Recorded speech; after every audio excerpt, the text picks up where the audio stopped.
پدر، مادرم حق با جانب است. وقتی گپا گفتی که ما توانایی برگزاری محفل نامزادی را نداریم، چهره خانم حمیده را ندیدی؟ تو چطور میتونی اینقدر خودخواه باشی پدر؟ خودخواهی نیست دخترم، حقیقت از حقیقت. چی قسم یک حقیقت؟ شما هر دو. شرکت صاف‌سودا داروهایро пешниҳод мекунад ки барои бемориҳои дарунӣ ва берунии инсон даво бахшанд. аз қабили фишорбаландӣ, гаймарид, бемориҳои меъда, рӯда, гурда, ҷигар, узвҳои ҳозима, дарди гулӯ, роҳи нафас ва ғайра. инчунин агар шумо бемориҳои пӯст доред ба монанди псориаз, сафедшавии пӯст, доғҳои сиёҳ, пас дороҳои софсавдо ба шумо кӯмак мерасонанд. ғайр аз ин агар шумо мушкилоти урологию гинекологӣ дошта бошед, пас ба ширкати софсавдо муроҷиат намоед ва инчунин машварати тиббӣ бигиред. ҳамчунон барои зиёд кардани риш ва мӯи сар, ба қувват кардани мардонагӣ дороҳоеро бо намуди капсула ва равғане ки ба садҳо дард даво дорад пешниҳод менамоянд. барои фарбеҳ ё хароб шудан дороҳои БЦА, протеин ва генерҳои софсавдо айни муддаоянд. бурда расондан ба ҳама шаҳрҳои Русия дар муддати 3-5 соат. рақамҳо барои тамос дар рӯи экран. саҳифаи мо дар TikTok sofsavdo.tjk. агар аз номи нурангез филм муроҷиат намоед ба шумо тахфиф карда мешавад. فکر میکنین که از مکل زیادتر میفهمین، اما یک قسم یک چیز نیست. اگه به گپم گوش نکنین باز حتما پشیمان میشین. ما خو یک لیره براتون نمیتونم میگم مغزتون جای بده. خداوند لعنتت کنه رمزی بی غیرت. بیازو کسی از تو پول نخواسته، اما من این اجازه را نمیتونم که دخترم پیش مردم تحقیر شود. مادر جان، مامام رایتون کمک میکنم. اگه لازم بود خالمون به ما قرض میده، اما تو نیست خاله. حالا دیگه راه برگشت وجود نداره توپراک. باید کار انجام بدیم. بیازو همیشه درمان دردی دختر ما بودیم. البته خالم به جای مادر آدم است. تو در یک قسم یک وقت ما را کمک میکنی نه؟ مطمئن باشن هر کار که از دستم بیایه حتما انجام میدم. به خاطر که در این کار خوشی همگی ماست. خوب میبینی پدر؟ تمام اینا حاضر هستن به من کمک کنن، اما تو حتی خودت تکان نمیدی. درست است. حالا که شما با هم دسته یکی کردین، هر کاری که میخواین انجام بدین، اما ایره بفهمین که من براتون کاری کردن نمیتونم. تو دیگه چه قسم پدر هستی به غیرت؟ همیشه در فکری هستی که از حرکت فایده بگیری. آدم از خود کم غرور و حیثیت می داشته باشه. مادر جان لطفاً کم آرام باشین. ببینین خواهرم چقدر جگرخون است. گپ قدر کلان نکنین ها. هیچ لازم نیست در این روز خوشی خود جگرخون بسازین. میشه که دوای مرا بیاری؟ داشت پس خانه مانده بودم و میاله میرم.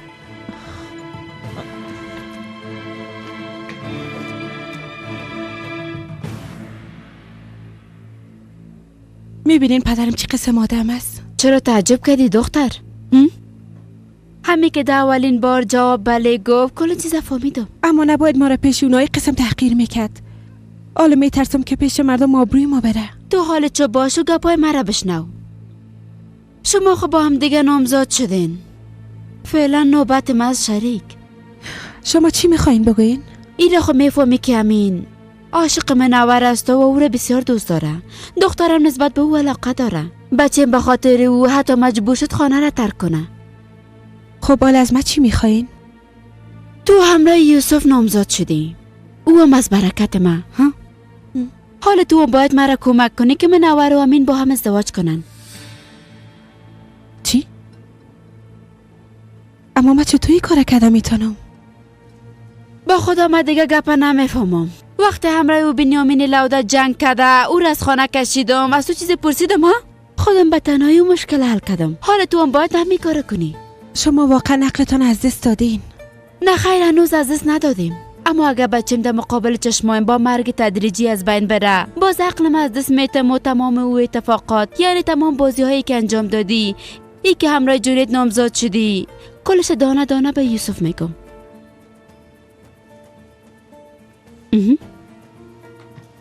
خاله مراد زنگ زد، در پایین است، پشت ما آمده، باید بریم. درست است، میریم. بیازو حال کار ما در اینجا خلاص شده. خواهر جان تو متوجه خودت باش، خودت جگرخون نساز. تو باید امشب خوش باشی. درست از جانم، زنده باشی.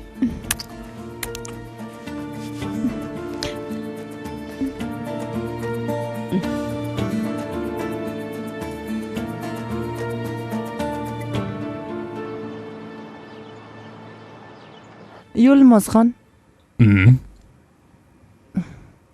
دیشب به خاطر که منزی خواستگاری از بین نره و کس جگرخون نشه خاموش ماندم. اما این کارهای بیمنی آقا رمزی هیچ خوشم نامد. راستش چه دروغ بگم خانم حمیده، ما از این کارای او آدم هیچ خوشم نامد. فکر میکنم که هوا با این موضوع هیچ ارتباطی نداره. او آدم خودش میخواه که از ثروت ما فایده به دست بیاره. این گپ خو راست میگی. دختر خو کم تو میشناسیم. قسمه که گفتی چشمش به پول و دارایی ما نیست. در ضمن با غرورم هست. اما من از این آقا رمزی هیچ خوشم نامد یلماس خان.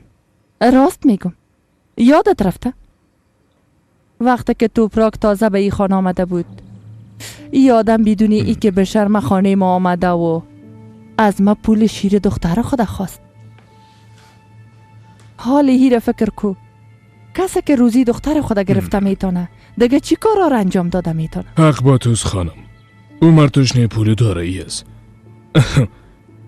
مطمئن هستم به خاطر ای که از یک نفر چند لیره پیدا کرده بتونه حاضر به انجام هر کاری میشه. اما باید ایران برات بگویم که یوسف و چیما یک آدم بسیار هوشیار است. این موضوع را بدونی که کسی را خفه بسازه انجام خواهد داد. خانم حمیده، میفهمی که من چی فکر میکنم؟ اگه برشان یک دکان بگیریم، همون آدم صاحب روزی میشه و هم به ما ثواب میشه. ما خود کدام کاری بده نمیکنیم. چی میگی؟ ها؟ معلوم میشه که بیچاره وضعیت اقتصادیشون خوب نیست. باز با یک دکان خود ما فقیر نمیشیم، اما وضعیت اونا بسیار خوب خواهد شد. یلماس خان، تو حق به جانب استی، نظرتم قابل قدر است. اما من میگم اگه به این مرد روی خوش بتیم باز پشت ثروت ما را رها نخواد کرد. این آدم نیست که با یک دکان دان خود بسته کده قناعت کنه. شما پول به آسانی به دست میارین؟ حالا که دکان میخواه وقت دخترش عروسی کنه، خدا میفهمه که از ما دیگه چی بخواه.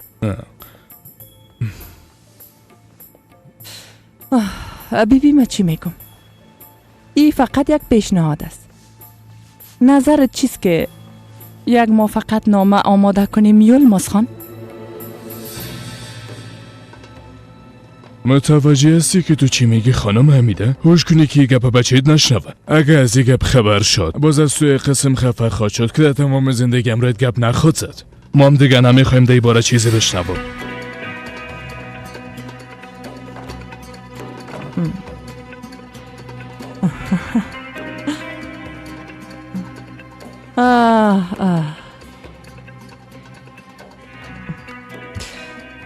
من خوب میفهمم بدونی که کسی بین ما بیایه این موضوع را امرای بچیم چه قسم حل کنم.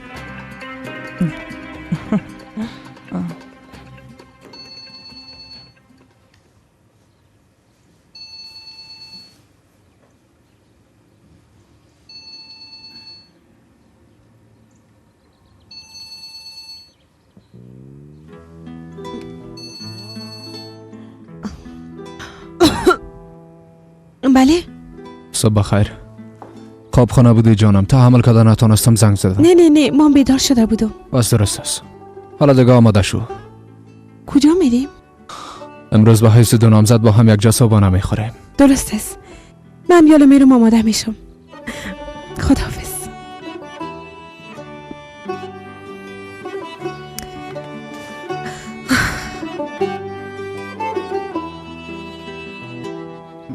سلطانه بازم مسئله نوردی؟ آی به خدا من حیران میمانم. تو نمیفهمی یوسف بچیم بدون اصل صبحانه نمیخوره؟ اصل آماده است خانم. دخترها او رو دها به گرم ماندن با خاطر که هوا سرد از او رو یخ زده بود. جانم صبح بخیر. صبح خیر مادر جان. بیبی صبحانه آماده است. حالا بیا بیشی یگان چیز بخور. نه خیر مادر، من فعلا بیرون میرم. ای گپ هم امکان داره یوسف بچیم؟ بی از او دیشبام زود رفتی و خوابیدی، هیچ با هم گپ نزدیم. مادر جان ما با هوا صبحانه میخورم، او منتظر است. نوش جانتان، باز شب با هم گپ میزنیم. بخیر بری بچیم. خداحافظ بچیم. پیش از اینکه روز بیایه نظم خانه از بین رفته.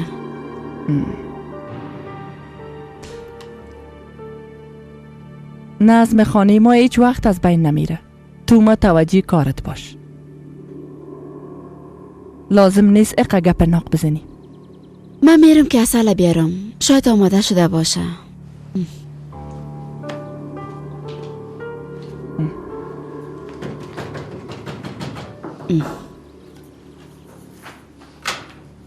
سلام علیکم خواهر.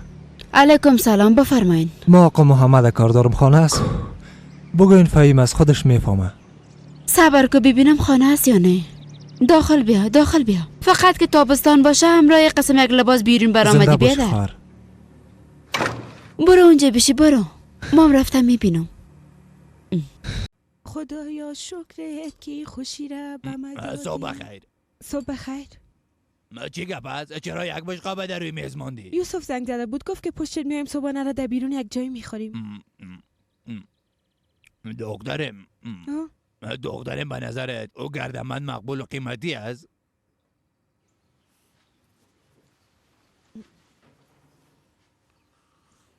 بله. چی دروغ بگویم؟ وقتی خانم حمیده و قطی را برات نشان داد فکر کردم یک چیز قیمتی را برات خواد داد. انتظار چی را داشتی پدر؟ میخواستی از امروز اول خانم حمیده برای ملموس کوی نور بیاره؟ قسم نگو دختر، ای واقعا یک چیز بسیار بی ارزش است. یعنی من فکر نمیکردم خانجوغلو های قسم یک چیز بیارن. شاید امیره برای مناسب دیدن. راست میگی؟ پدر ما به اونا چی کردیم که قدر از پیششان انتظار داری؟ از همین خاطر نباید ازشان توقع داشته باشیم. این کار ما بسیار بد است. فهمیدین؟ درست است، من میرم دیگه زیاد گپ نزن.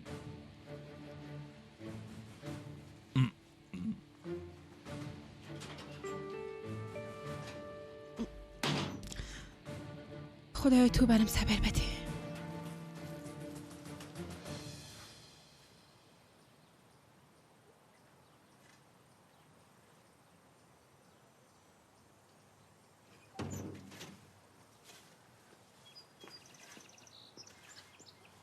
امین، صبح بخیر.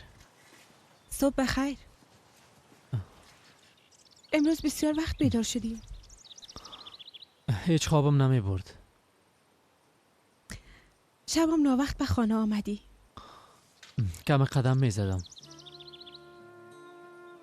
من مشکل تو را میفهمم امین. منور است اما تو نیست.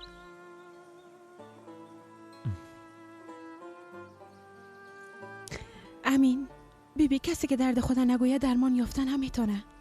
ما صبحانه آماده کردیم، بیزو بعد از موضوع شفاخانه با هم گپ نزدیم. کل چیز از اولش برام قصه کو ها.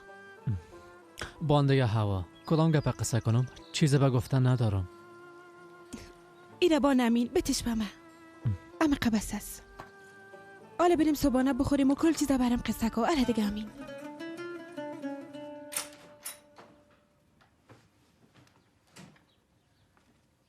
آقا محمد، آقا محمد، آقا محمد. یک نفر آمده در پایان منتظر شماست. دی وقت کی آمده؟ با خودم هم نشناختمش، اما گفت که برات بگویم فهیم آمده. باز خودت میفهمی. ها درست از برو برش بگو منتظر باشه، چند دقیقه پایین میشم. درست از برش میگم.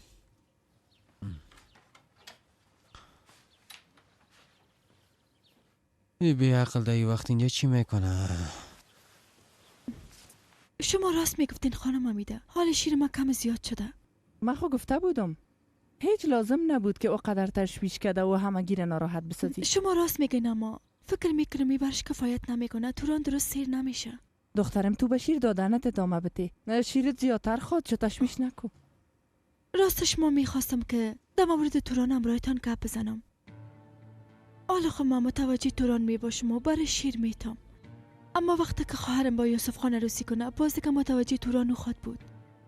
درست است که خواهر تو عروس ما میشه، اما او تجربه کافی نداره که بتانه از توران مواظبت کنه. بی از او مام تصمیم ندارم که نواسیمه پیش او بانم. تو مثل سابق میتونی از توران به خوبی مواظبت کنی.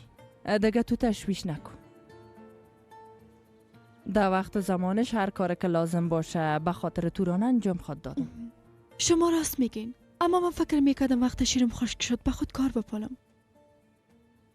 فعلا به زودی شروع نمیکنم خانم حمیده. تصمیم دارم در یک خانه کار کنم. اگه جایزتون باشه به خاطر یک ملاقات میرم.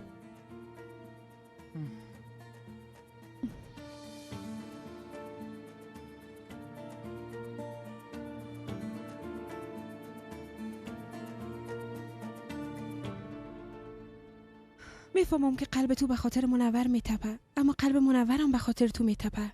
باور کو. بزو عشق دو طرفه می باشه. امین ها دیگه خدای جگرخون نساز لطفاً.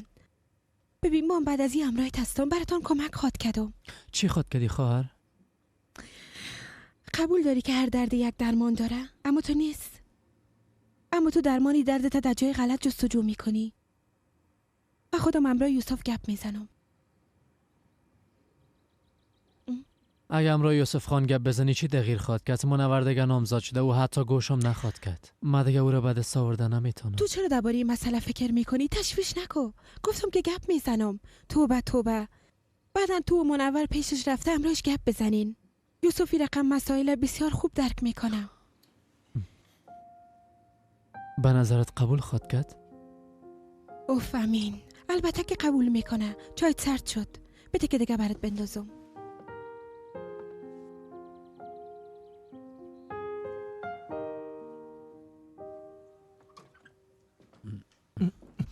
دستتان بتین که ببوسم. چی گپ شده فهیم؟ بیا بیشی.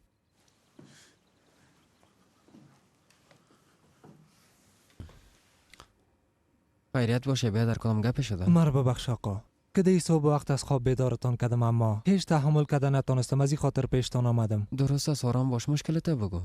لطفا فکر نکنین که فرار میکنم آقا. طفل ما تداوی کنین. باز اگه بگوین که آدم بکش، حاضر هستم که آدمم بکشم آقا. لطفا یک کار برم بکنین آقا. چی میگی تو؟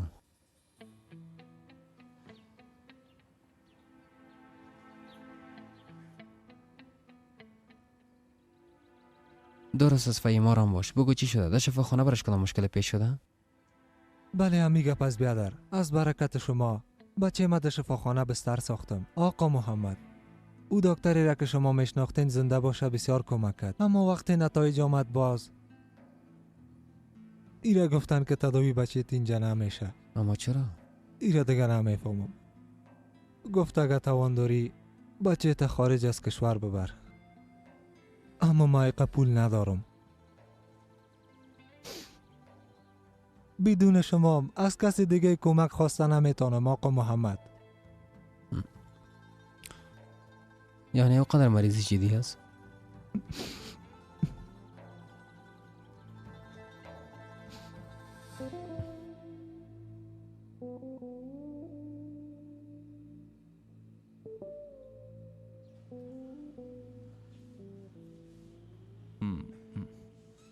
با خدا اگه کارم بر نمی بود اینجا را نمیفروختم، اما مجبور هستم دیگه. ای کارا مسائل تقدیر از بیادر. تو اولی را بگو که اینجا میتونیم کار کنیم. این دکان بسیار کلان است، از این خوبترش پیدا کردن نمیتونی.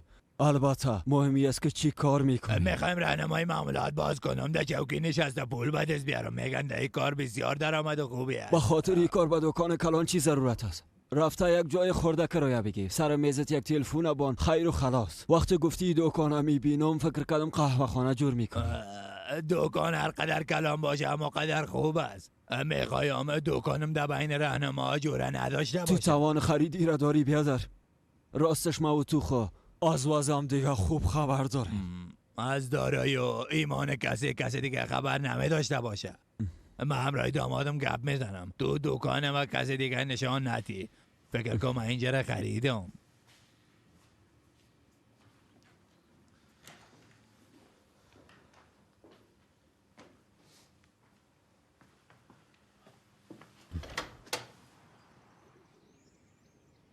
گپایی را که برای زدم فراموش نکنی. گپ ما گپ است. پول آماده میکنم، طفلت ما عملیات میشه. درست است؟ خداوند شما راضی باشه آقا محمد. بعد از این مرا غلام خود فکر کن. درست است، اگه گپ دراز نکن. حالا تو پیش بچه‌ت برو. وقتی ما پول آماده کردم باز برات خبر میدم. خداوند خیرت بده.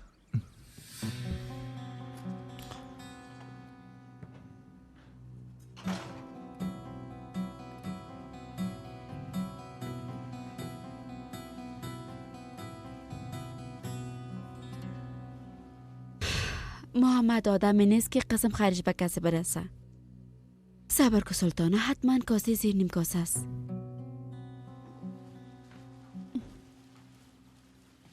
خاله، من از خانم حمیده اجازه گرفتم بیرون میرم. کجا میری دختر؟ به یک ملاقات کاری میرم. خود که بعداً براتون مفصل قسم میکنم. دختر و طفل خورده رها کرده میخوای به وظیفه هم بری؟ تو خودت برام نگفتی که باید با این خود فکر کنم خاله جان؟ آفرین به تو دختر. تو از گپای ما همه قسم برداشت کردی. هر کس هر چی بگویه ما برات اجازه نمیتونم، تو برای جای رفتن نمیتونی. من میرم خاله. باید هر چیز زودتر سر پای خود استاد شده و از این خانه برم. ای به خوبی همگی ماست. آفرین به این مفکوره تو توپراک. فکر میکنی وقتی از اینجا بری باز کسایی که در قلبت از قلبت بیرون کده میتونی ها؟ کدام رای پیدا کده میتونی که اونا را فراموش کنی؟ پیدا خود کدم خاله. اولی کار باید انجام بدم، بعدا همه چیز رو برا خواهد شد. از خداوند میخوایم انشالله که کارت انجام نشه و تو هم از اینجا جای رفته نتونی.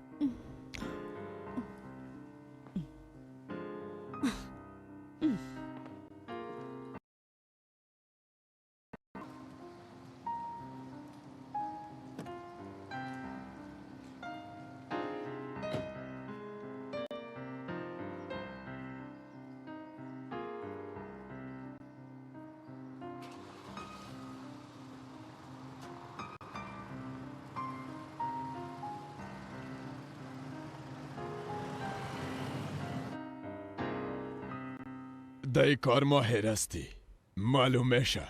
زنده باشین.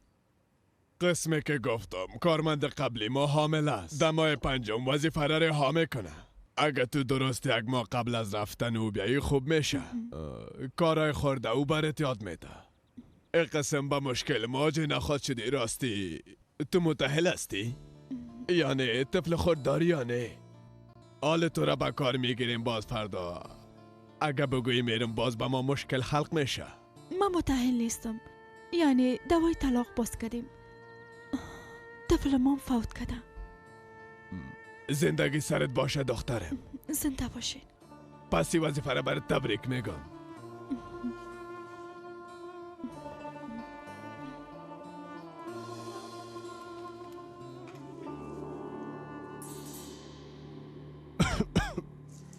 از جایت بخیز بیادر، باید دوایت بخوری. بی بیادر تو مشکل داری. چند روز میشه که تبت پایین نمیه، صرفایت هم روز به روز زیاد میشه. دوایی رام که برات میگم نمیخوری. تا چی وقتی قسم ادامه میتی؟ تو از جان خودت تیر شدی، منتظر مرگ هستی، اما این قسم نمیشه بیادر. خودت خود تحمل میکنی اما ما رو به زحمت میسازی. یا آدم وارد دوایت بگی یا به مادرت خبر میتیم که بیایه و بچه خدا ببره.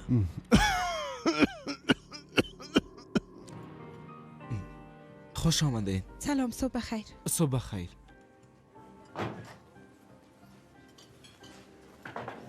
بسیار تشکر. خواهش میکنم. چی اشتیا دارین؟ یک چای لطفاً. البته.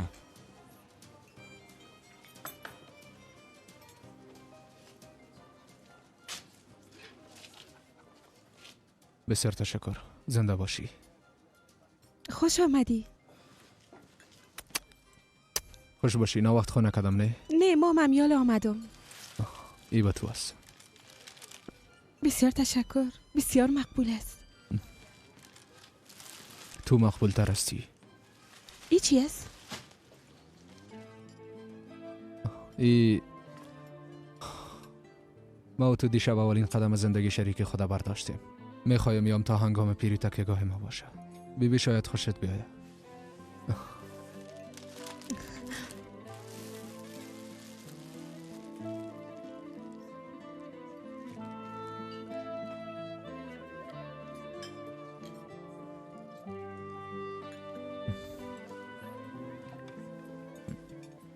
نه که خوشت نامد. یوسفی بسیار مقبول است. بسیار زیاد تشکر.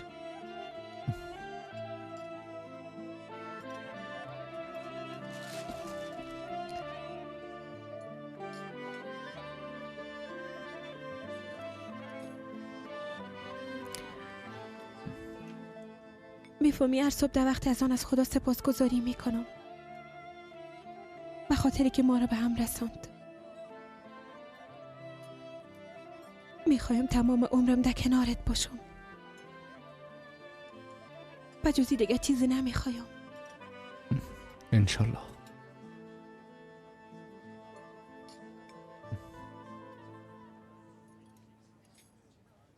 هوا رفته که امرای یوسف خان گپ بزنه. برام گفت تشویش نکن، من همه چیز حل میسازم. چی بفهمم مادر؟ به نظر زنگ زده بگوی منصرف شد؟ نه بان که همراش گپ بزنه. بسیار عجیب است. فکر میکردم اگه بشنوین مخالفت نشان میتین، به خاطر که در وقتش بسیار ممانعت میکردین که همراه یوسف خان گپ نزن. بچیم تا دیروز من در خانه فقط یک نوکر عادی بودم و بس.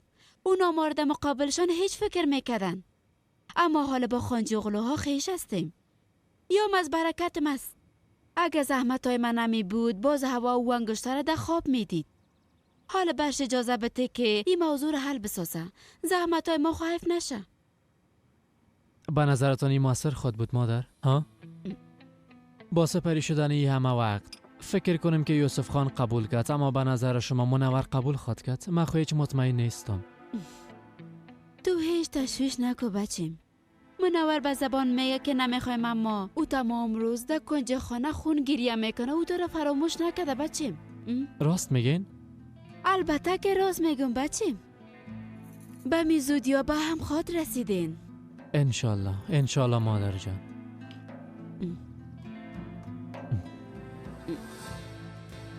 ای از خوردی عادتم شده. قیماقه بدون اصل خوردن نمیتونم. واقعا؟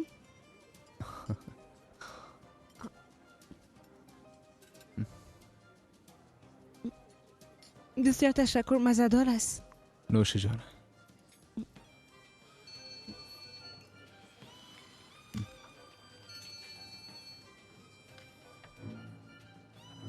بله خاله جان بگوین. شریک همراه یوسف بیرون رفتی؟ در مورد همین امروز گپ زدی؟ بیبی من منتظر خبرهای خوشت هستم ها؟ خاله ما و یوسف هنوز صبحانه نخوردیم. وقتی از اینجا برآمدیم باز برات زنگ میزنم. خوب درست است درست است. خب دیگه خداحافظ. چی شده؟ خاله سلطانه چی گفت؟ چیز مهمی نیست. حتما کدام گپی است بگو نه؟ برات یک گپم میگم، اما به شرطی که سرم قهر نشی. بیازو تو هر کاری که کنی بالایت قهر نمیشم. اما این موضوع فرق میکنه یوسف. این موضوع مربوط منور میشه. منور؟ توبه توبه. خب درست است بگو مشنوم. میفهمم که حالا وقتی گپ نیست. منورم نامزاد شده، اما او امین ما که هست نه؟ خب او و منور چند سال میشه که عاشق هم دیگه هستن.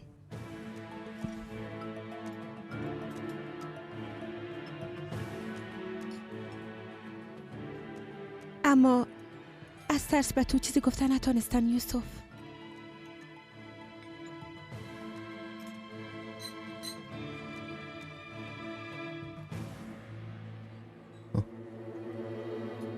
چی که همراش گپ زده؟ تا هنوز همراش گپ نزده. گفت برش میگم باز برتون خبر میتم. ما بسیار به تشویش است مادر. نمیفهمم چی کنم. به منور زنگ بزنم؟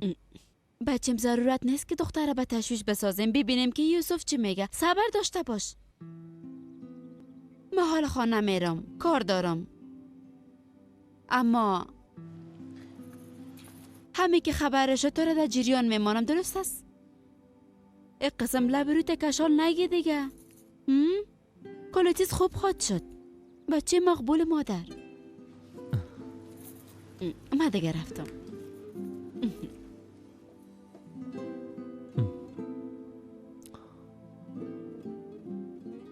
راستش امین میخواست که درسای خود تمام کنه. باز او وقت مقابلت آمده ای گپ برات بگویه. حتی وقت نو از استانبول آمده بود خواست که امرویت گپ بزنه، اما فرصت نشد. میفهمی که امین یک بچه بجرأت است که همیشه وقت گپ خود در دل خود نگاه میکنه. باز تو همیشه به او بیادر گفتی، از این خاطر نتانسته بیایه برات بگویه که ما عاشق خواهرت منور شدیم. حقم داشته. وقتی که میخواستن بیاین این گپه برات بگوین، قریادار آمده از منور خواستگاری کرده. باقیش دیگه خودت میفهمی یوسف. به خاطر تنها ماندن با غماش او به استانبول فرار کرد، اما ادامه دادن نتونست.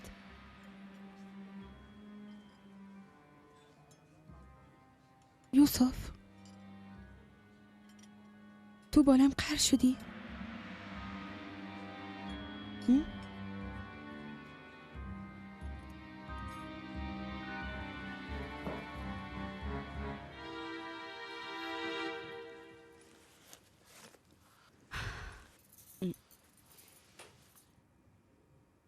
به خاطر یک کلمه گبی دختر چقدر تال داد. حتی نمیفهمم که برش چی نشته کنم. ما و امین بسیار به تشویش هستیم. بگو که چی کردی؟ ها، ایام شد. خسته نباشی. نظر به چهره خوشی که تو داری حتما خداوند دعای ما قبول نکرده، اما تو نیست؟ من استخدام کردن خاله. آفرین. هر وقت که بیکار بودم به یادم بیار که یک مدال برای جایزه بتم، درست است؟ با جایی که از کارم خوش شوی چوری قسم میگی؟ این اولین بار است که خودم کار کرده پول به دست خاطر آوردم خاله جان. ده اینجام خوب پول به دست می آوردی. همه تو نیست؟ خانم حمیده برای چقدر پول میداد؟ او موضوع تا این فرق میکنه خاله جان. این اولین بار است که به خاطر کار از خانه بیرون میرم. در ضمن قسم دستم به این کار مختخات شد، یک هنر یاد میگیرم. بسیار خوب است. دختر وقتی که میتونی با آسانی زندگی کنی، پس چرا قدر خدا به تکلیف میسازی؟ من قسم راحت تر هستم خاله جان. میخوایم کار کنم. میخوایم یک زندگی کاملا مستقل به خود داشته باشم. حال کار پیدا کردیم. با زودی خانم خود خریدم. اوه آیسته آیسته. یک قسم خیال بافی نکو دختر. یوسف هنوز از این گپ خبر نداره. ببینم که او چی خود گفت. اونا دیگه به ما ضرورت ندارن. کی گفت به تو ضرورت ندارن؟ فکر میکنی با خاطر که تو از این خانه میری اونا خوش میشن و جشن میگیرن؟ به نظر من یوسف تو را اجازه نخواد داد. دی موضوع باز در وقتش گپ میزنیم حالا تو به کسی چیز نگو، درست است؟ بیازو من خود وطن به کار شروع نمیکنم. انو چند ماه مونده. تا وقت اونام با هم ازدواج میکنن خاله. با هم زندگی خودم میسازن. باز ما از اینجا خاط رفتم. لطفا حالا با کسی چیز نگویی، درست است؟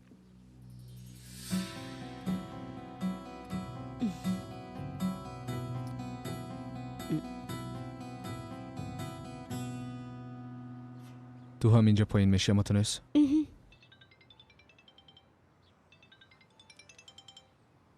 پدرت زنگ زده.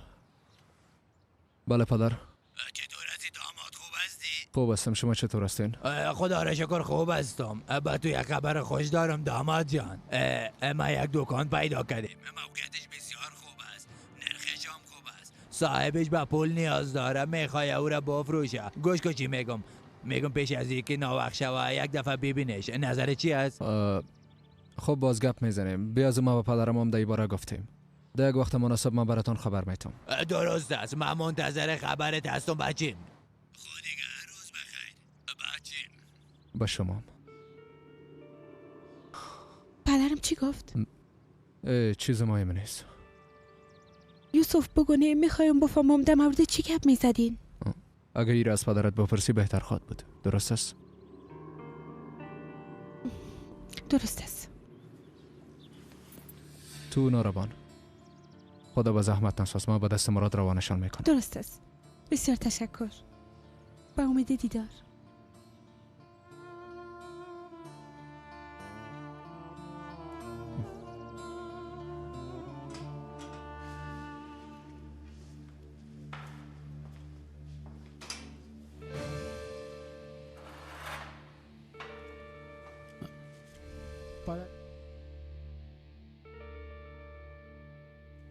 پدر جان خیرت باشه. چطور دفتن آمدین؟ یک خبر خوش برات آوردم بچه. توبه چی خبر خوش پدر؟ تو آخرین خواهشت با مادرت گفته بودی. ما هم نخواستیم قلب تو را بشکنانیم. داره نداره ما یک بچه است. گبت قبول کده. دیشب به خواستگاری رفتیم بچه.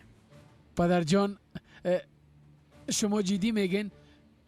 بتن که دستایتانو بپوزم پدر جان. صبر کن.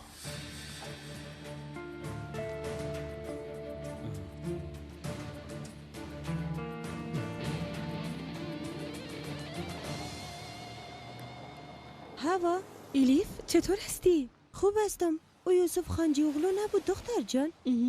خب پس تو امره او چی کار داری در حال که امره بچه بنیامین چاقم نامزاد هستی؟ ایلیف ای چی گپ است که میگی؟ نامزادی چی؟ من فقط امره جونت کار میکردم و پدرش رئیسم بود. پس حتما ما غلط شنیدیم. البته. پس او روز یک عالم جیزیا را به خاطر کی خریده بودی هوا؟ تو چی فکر میکنی؟ نه که به خاطر یوسف خان خریده بودی. بیبی چرا نمیگی که بالای سرت کبوتر خوشبختی ششته؟ نه که روز خانجی اغلوها شدی دختر. انشالله ایلیف. خود دیگه برات وقت خوش میخوایم. با امید دیدار. گفتم که حتی ما را به خانه نماندن. مثل یک خیرات خور ما را رد کردن. به خاطر تو انسانایی که 2 لیره ارزش ندارن ما را تحقیر کردن. نمیفهمم مادرت مقصر کار فکر کنم یا خودم که این تصمیم گرفتم. پدر جان ببینین شما گفتین پدر و مادرش خانه نبود، اما او خالش یک انسان احمق است. بازو چی حق داره پدر؟ رمزی پدرم به من بغیر از بچیم چیز دیگه نمیگه. باز اگر رضایت نمیده چرا در دست دختر شله را میپوشان پدر؟ لوده گب نزن بچیم. درست است که پدرش نبود اما خالش خود اونجا بود. وقتی خالش ما را توهین میکرد او حتی یک کلمه هم نگفت. چی میگفت دیگه پدر جان؟ هوا یک دختر عاجز است، حتما در مقابل خالی چیزی نگفته. بیبی استانبول رفت تحمل کرده نتونست پس آمد. ببینین پدر جان لطفا مادرم گرفته اونجا برین، امروی اونا درست گپ بزنین و خواستگاری کنین. فکر کنم گپ من نفهمیدی جونت. خانهشان خوبان، حتی با کوچهشان هم دیگه داخل نمیشم. دیگه حتی نمیخوایم نامشان هم بشنوم. هوا دیگه تمام شد. این گپ خوب در گوشای جای بده. اینا را استاد محترم از گلخانه روان کردن. اینا محصولات جدید هستند. پس زحمت‌های ما ثمره خدا دادن.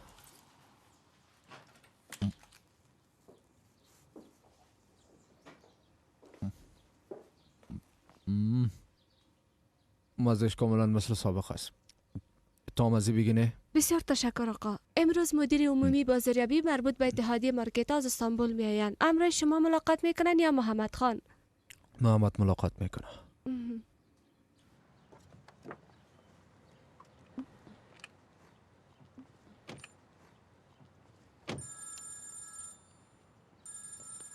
بله بیادر. خواهر جان کجاستی؟ پیش سلما آمدیم. چی شده؟ صدای تجیب به نظر میرسه. کدام مشکل پیش آمده بیادر؟ نه، خواستم که امشب غذا را در بیرون با هم بخوریم، با هم کمی گپ هم میزنیم. چرا در خانه گپ نزنیم؟ کدام اتفاق خونه افتادنی؟ درباره همین گپ میزنیم. بعضی گپایی است که من تا حالا خبر نداشتم. درست است بیادر. ساعت چند بجه کجا بیم؟ درست است.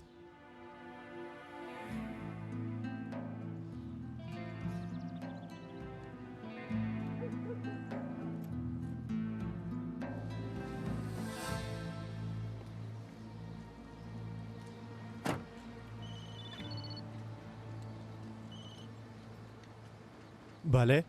قریه‌دار صاحب روز بخیر. من سویل هستم، سکرتر یوسف خان. بفرمایید خانم سویل، مشنوم. برم گفته بودین اگر کدام موضوع مشکوک در مورد امین شنیدم براتان زنگ زده خبر بدم. خب بیشتر یوسف خان همراه خانم منور گپ میزد. به نظرم شب به غذا خوردن میرن. اونا میخوان در مورد امین گپ بزنن آقا. گفتم به شما خبر بدم. زنده باشین خانم سویل، بسیار تشکر. لطفا شما به تعقیب کردن اونها ادامه بدین. روزتان بخیر.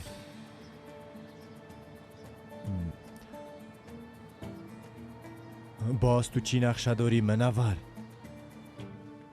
ما با همین گپ زدم کار رهن ما را بزودی شروع میکنیم. تو چی گفتی یاسنا جان؟ بچه من با خاطر باز کردن یک راهنمای معاملات 4 سال درس خوانده. دکانت خودت باز کن. کی دکان باز میکنه؟ تو حال گپ دکان بان بگو که همراه یوسف خان گپ زدی، بسیار با یک تشویش دقیقه بودم. خاله کم صبر کن. پدر این موضوع دکان چی است؟ با یوسف به می خاطر زنگ زده بودی اما تو نیست؟ لطفاً برام نگویی که از یوسف چیزی خواستی، لطفاً. خواستم دایندام میخوایم. من پدر دختر هستم. به من فقط یک دکان میخره. کدام هتل خونه میخره. صبر کن هنوز شروعشه. پدری چی کار است که میکنی؟ دختر عقلت خوازست ندادی، دارت بسته کو. متوجه هستی که کجاستی؟ هر جنجالی که دارین در خانه تان حل بسازین. چیزی بر ساختن وجود نداره خاله. به خاطری که پدر مال با یوسف زنگ زده برش میگه که هیچ چیز نمیخواه. لوده گپ نزن. چرا تو یک گپ بگویم؟ به خاطر خوشی ما. باز شروع نکن. ما چرا به این کار اقدام کردیم؟ به خاطر ثروتمند شدن. اما تو نیست. حال دیگه پیش رفتیم منصرف نمیشیم. پدر کدام پدر؟ اما پدری که به خاطر که تو خوش باشی به خانه خان جغلا داخل شوی کم مانده بود که زندانی شوه. حالا تو یک قسم امرای من روی میکنی دختر؟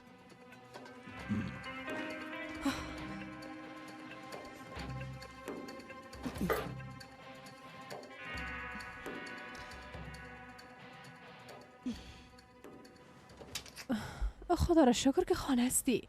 چند دفعه زنگ زدم وقت جواب ندادی، به تشویشت شدم. مادرم کمی مریض است منور. چی شد از سلما؟ مریضی مادر چی است؟ وقتی به تلفنم جواب ندادی با دکان رفتم اونجا بسته بود. سلما تو را مشناسم، میشه بگویی که چی گپ شده لطفاً؟ دکان اویگار بسته کده منور. چی؟ به خاطر چی؟ چطور این کار کده میتونه؟ دیروز پیشم آمده بود. بعد از همون ملاقاتی که تو با امین داشتی گفت که کل چیز میفهمم. مام خدا اداره کده نتونستم و گفتم که مام از کارهای تو خبر دارم. گفتم که تو جزای کارهایت هم میبینی. گفتم اگه ضرور باشه رفته به پلیس کل چیز میگم. بسیار عصبانی شد. مرا تهدید کرد و اخطار داد. بعدنم از اونجا رفت. بعدن چی شد باز؟ روز بعد از شهرداری بعضی اشخاص آمدن. چیزای حق و ناقه بهانه کده. دکان من مهر کده بسته کدن. باورم نمیشه سلما. چرا به من چیزی نگفتی؟ چرا این قسم خودت آتش مندازی سلما؟ منور یادم از چیزی که تو فکر میکنی از او کده خطرناکتر است. لطفاً به اون نزدیک نشو. اگه او خطرناک است باز من بیکس نیستم سلما. جزای تمام کارایش خواهد دید. حالا میرم و امرای بیدرم گپ میزنم. یک رای پیدا خواهد کردن دکان تو را باز میکنم، درست است؟ تو تشویش نکن. منور نفهمی که این دکان تنها منبع درآمد ماست. لطفاً تو در این کار مداخله نکن. اگه یک چند وقت سرای خود نکشیم باز شاید همون قسم که بسته کرده پس باز کنه. اما اگه حال فشار بیاریم شاید کاملا از دست بتومش. لطفاً کار نکن. حتی اگه امکان داشته باشه یک مدت همدیگه رو نبینیم.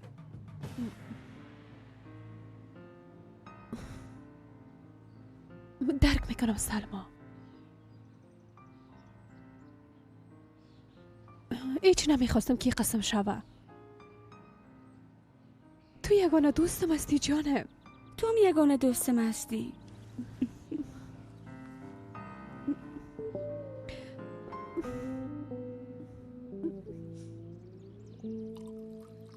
این چیست که در بین قهوه مندازین؟ این تکنیکای خانم حمیده است. وقتی دلش تنگ باشه باز قهوه خود از اضافه میکنه، میگه زینه باز میکنه. بسیار مزه‌دار از دختریم.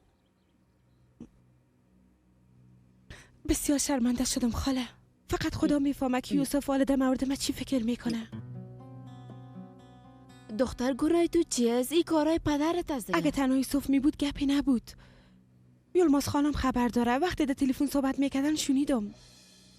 ای گپ خو هیچ خوب نشد دختریم. یوسف خان تو را درک میکنه و ایره میفهمه که این کار تو نیست، اما یلماز خان هیچ گپ از خانم حمیده پنهان نمیکنه. تو در این فکر باش که اونا چه فکر خواد کردن. مطمئن هستین که به او خواد گفتن؟ دختر سالا میشه کنار مثل کف دست میشناسم. وقتی میگم گفته پس گفته دیگه. باید یک کاری کنیم خاله جان. بنوش که کمی راحت شوی. خب حالا میگین چی کنم؟ برو من برای یوسف گپ بزنم، برش بگویم که من از این چیز خبر ندارم.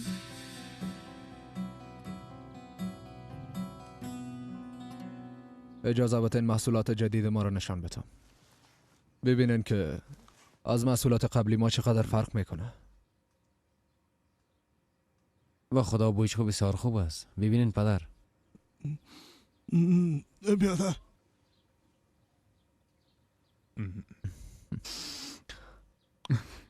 هیچ باورم نمیشه که محصولات ما است، کاملا مثل سابق. بویشانم بسیار عالی. من میگم بشکت از یوسف خان دهی کارا موفق شدی. هوا زنگ زده. یه جفت از هم دیگه هیچ جدا نمیشن. بله هوا. یوسف من بسیار میشرمم که گپم میپرسم، اما پدرم از تو دکان خواسته. این حقیقت داره؟ ها بله، همین قسم بعضی چیزا میگفت، اما مهم نیست. اما چطور مهم نیست یوسف؟ اگر چیزی ضرورت داشته باشه باید با من بگویه، کافی است که خوش باشه. وقتی این قسم میگی من بسیار میشرمم یوسف. واقعا بسیار معذرت میخوایم. کی میفهمه که حاله پدر و مادر در مورد من چی فکر میکنن؟ تو خدا جگرخون نساز جانم. من همراهشان گپ زدم، نظرشان رو خواستم. میشه دی باره بعدن گپ بزنیم؟ پدرمشان منتظرم هستن، جلسه داریم. درست است، اما از طرف من از کلگی معذرت بخوایی. خواهش میکنم این کار کنی. درست است، باز گپ میزنیم. به خاطر دیگه بسیار قهر شدنه؟ قهر چی خاله جان؟ او بسیار آدم خوبی است، بسیار با درک است. خداوند یوسف به من مثل یک هدیه داده. خب حال تو به این هدیه خواستای مرم گفتی یا نه؟ یادم رفت براتان بگویم. بله، با یوسف درباره موضوع امین گفتم. خب بگو که او چی گفت دخترم؟ راست چیزی نگفت، چوب ماند. چطور یعنی؟ یعنی من کل چیز از اول تا آخر برش گفتم، او هم گوش کرد، بعدن هیچ چیز نگفت. فکر میکنی که قهر شده؟ نه، یعنی او قصه معلوم نمیشد. به نظرت اول خواسته که همراه منور گپ بزنم؟ شاید. توبه. شما آرام باشین، بال نوزا کمی آرام شوه و یک مدت سپری شوه. اگه خبری نشد دوباره همراهش گپ میزنم. حالا از این گپا بگذریم. بگوین که من چی کنم خاله؟ ها؟ اگه خانم حمیده فهمیده باشه برای چی جواب بتون؟ برش بگویم من چیزی خبر نداشتم. این گپا امکان داره دختر. خانم حمیده بسیار هوشیار است، بسیار زود خواهد فهمید که برش دروغ میگی. بهتر است که پیشش رفته بگویی که پدرم نافهمیده یک اشتباه کرده و کوشش کنی که دلش به دست بیاری. باید بگویی که من در قصه ثروت نیستم. پدرم کمی چشم گوش نسه، اما من او قسم نیستم. باید برش بفهمانی که تو فقط بچه اونا را میخوای، دیگه بچه چشم ندوختی. باید دیگه پار برش بفهمانی. یعنی میگه که من برو ممرش گپ بزنم؟ بله. اوف خلا اوف.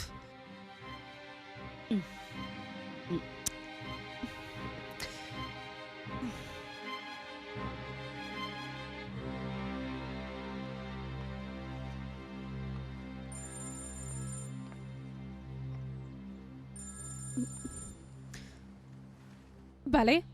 زندگیم. چرا جواب نمیدی؟ چند دفعه برات زنگ زدم. چی شده؟ چرا زنگ زدی؟ خانه خودم آمدیم. آل کارگرا خاط آمدن. پیش از اینکه اونا بیاین تو باید خانه را ببینی. به خاطر دکوریشن نظرت مهم است. من هیچ جایی نمیایم، فهمیدی؟ یعنی چی که نمیایی منور؟ اویگار تو خودت چی فکر کردی؟ ها؟ تو چطور جرأت ایره کردی که بری دکان سلما را بسته کنی؟ او یگانه من به درآمد اولو است. هیچ انصاف نداری؟ یک دقیقه ما دکان کسی را بسته نکردیم. این کار شهرداری است، کار ما نیست منور. با ما دروغ نگو، تا دکانش رفته او را تهدید هم کردی اویگار. منور ما کسی را تهدید نکردیم. فقط کمی بیدارش ساختم که دیگه غیبت مرا نکنه. تو مرا غلط درک کردی. ما امروز روز هیچ کسی بازی نمیکنم، بهتر است را بفهمی. پس این کاری کی کرده بود؟ نمیفهمم. اگه خواسته باشی تحقیق میکنم. گوش کو برای چی میگم. اگه خانه بیایی باز هم خانه را خود دیدی و هم مشکل و دوست حل خود کردم منور. به خاطر دکان هر چی ضرورت باشه انجام میتم. راستش حالا ما باید پیش بیادرم برم. کارگرا نباید تو اینجا سرگردان شون. تو بیا، باز من خودم تو را پیش بیادرت میبرم. وعده است. خوب است، پس هم دیگه را در اونجا میبینیم. من منتظرت هستم منور.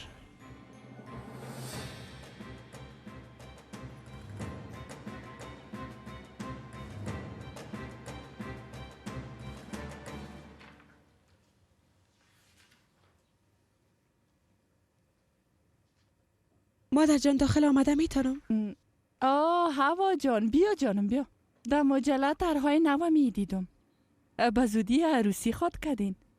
باید اتاق یوسف به بهترین شکل جور کنیم. بیا که با هم ببینیم.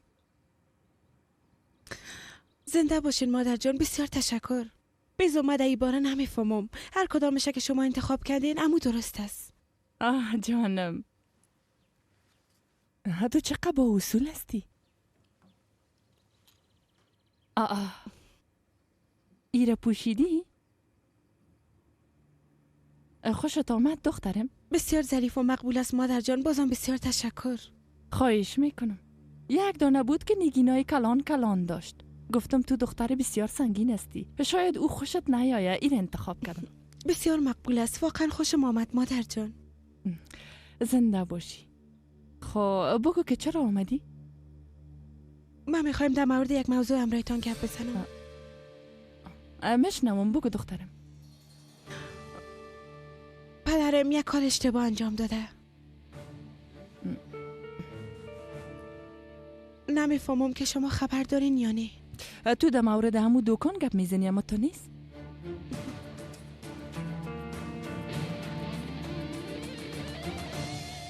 بعد تو یک شماره بانکی میتم دو حساب $2000 اضافه کن. با خاطر توضیحات چی نوشته کنم محمد خان؟ به خاطر امی اتحادیه مارکت ها بعضی کارا را شروع کردیم. به خاطر مصارف همی کارا استفاده میشه. اونا با مابل این مصارف خو میتن، همه تو نیست؟ البته میتن. من برای شماره رو نوشته میکنم. درست است. خیرت باشه. بله چی؟ به خاطر اتحادیه مارکت ها با کار شروع کردیم بچی کوکو. امروز آقا سلیم دمی بار گپ میزدیم. فکر خوبی کردی. حتی در بازار تحقیقات هم انجام بدین. راستی همیشه فراموش میکنم بی گپ برات بگویم. ما با تو یک مدیر حسابداری استخدام میکنم. بشار کار بالایت کم خواهد شد. چی میگی؟ نظر خوبی است بچه کوکو. ما یک دفعه ببینم اگه کدام شخص مناسب پیدا کردم باز برات خبر میدم. بیا که با هم یک چای بنوشیم. بریم. مادر جان باور کنین که من خبر نداشتم. اگه میفهمیدم مانع پدرم میشدم. اما باید اونم درک کنم. شما برش گفته بودین که برش کار پیدا میکنین. او هم درباره این موضوع کمی زیاده روی کرده. حال امرای شما قدم میشه. نخواسته که خود از شما بسیار پایین فکر کنه. نمیفهمم، اما واقعا من از این موضوع خبر نداشتم. هوا جان، اگه این قسمم باشه هرچی از خود یک طریقه داره. چی بفهمم؟ یعنی اگه پدرت این قسم یک درخواستم نمیکرد بازم ما خود ما برش یک کار میکردیم. یعنی وقت ما راحت زندگی میکنیم اجازه نمیدادیم که اونا با حالت غریبی به سر ببرن. خانواده ما این قسم نیست دخترم. ما میخواستم همی گپه بگویم. یعنی حالا که نیت شما قدر نیک است فکر میکنم که پدرم هم از نیتتان سوء استفاده میکنه. هیچ خوب نشد. از این که نظر تو هم مثل ماست بسیار خوش شدم هوا. چی دروغ بگویم؟ وقتی ای گپه شنیدم بسیار جگرخون شدم. یک بار فکر کو دخترم، اگه یک شخص بیگانه اینا را بشنوه باز چی خود گفت؟ که این خانواده چقدر فرصت طلب است ایره نخواد گفت؟ خودت میفهمی که چشم تمام مردم طرف ماست. هر کار کنیم سر زبانای مردم مفت. به زودی شما عروسی میکنین. باز نظر کلگیر شما جلب میکنین. اگه کسی بگویه که هوا به خاطر پول با یوسف خان ازدواج میکنه باز ما وقت چی کنیم؟ امکان نداره مادر جان. ای چی قسم گپ است؟ من یوسف بسیار دوست دارم. ثروت و دارایی او برای من هیچ مهم نیست. من خود او را میخوایم. موجودیت او در کنارم به من بزرگترین دارایی است. واقعا؟ بله البته. من او را بسیار زیاد دوست دارم. دیگه در قصه چیزی نیستم. وقتی میبینم بچه مرا قدر دوست داری خوش میشم. در ضمن ای که طرز فکرت مثل من است بسیار خوش شدم. باور کو. پیش بیا دخترم پیش بیا. آه جانم، این موضوع دکان تو را بسیار ناراحت ساخته. بیبی کومایتم چقدر سرخ شده. بان دیگه یک دانیم. در این مورد دیگه گپ نمیزنیم، درست است؟ هر قسمه که خواسته باشین. بیبی میفهمی که در اینجا خدمتگارا زیاد هستن. معلوم نیست که کدامش چی وقت در کجا می باشن. اگه هر کدامشان بشنوه در قصه عزت ما نشده رفته به کلگی خود گفتن. بهتر است که ما دیگه خود مسخری ای خدمتکارا نکنیم. دختر و مادر با هم بیرون میریم و در یک جای آرام میشینیم. در مورد موضوع پدرت گپ میزنیم. یک راه حل پیدا میکنیم که از قسم غیبتان نجات بیافیم. نظرت چیست؟ البته هر وقتی که خواسته باشین میریم. راستش همیاله میخواستم امرایت برم، اما حالا کم کار دارم. 1 ساعت بعد داره در قهوه خانه میبینم. درست است؟ درست است. آی چی کار خوبی کردی هوا. با خدا در اینجا شیشته خسته شده بودم. به منورم خبر میتم که او هم بیایه. درست است. پس من حالا دیگه میرم. درست است جانم. خود دیگه در قهوه خانه میبینیم. زنده باشین مادر جان.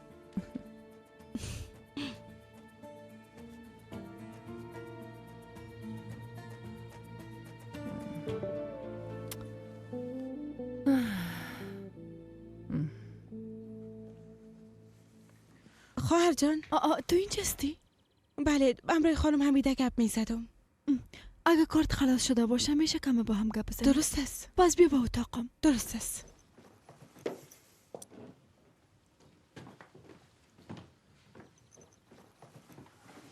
خب چی شده خواهر جان؟ قصه کو.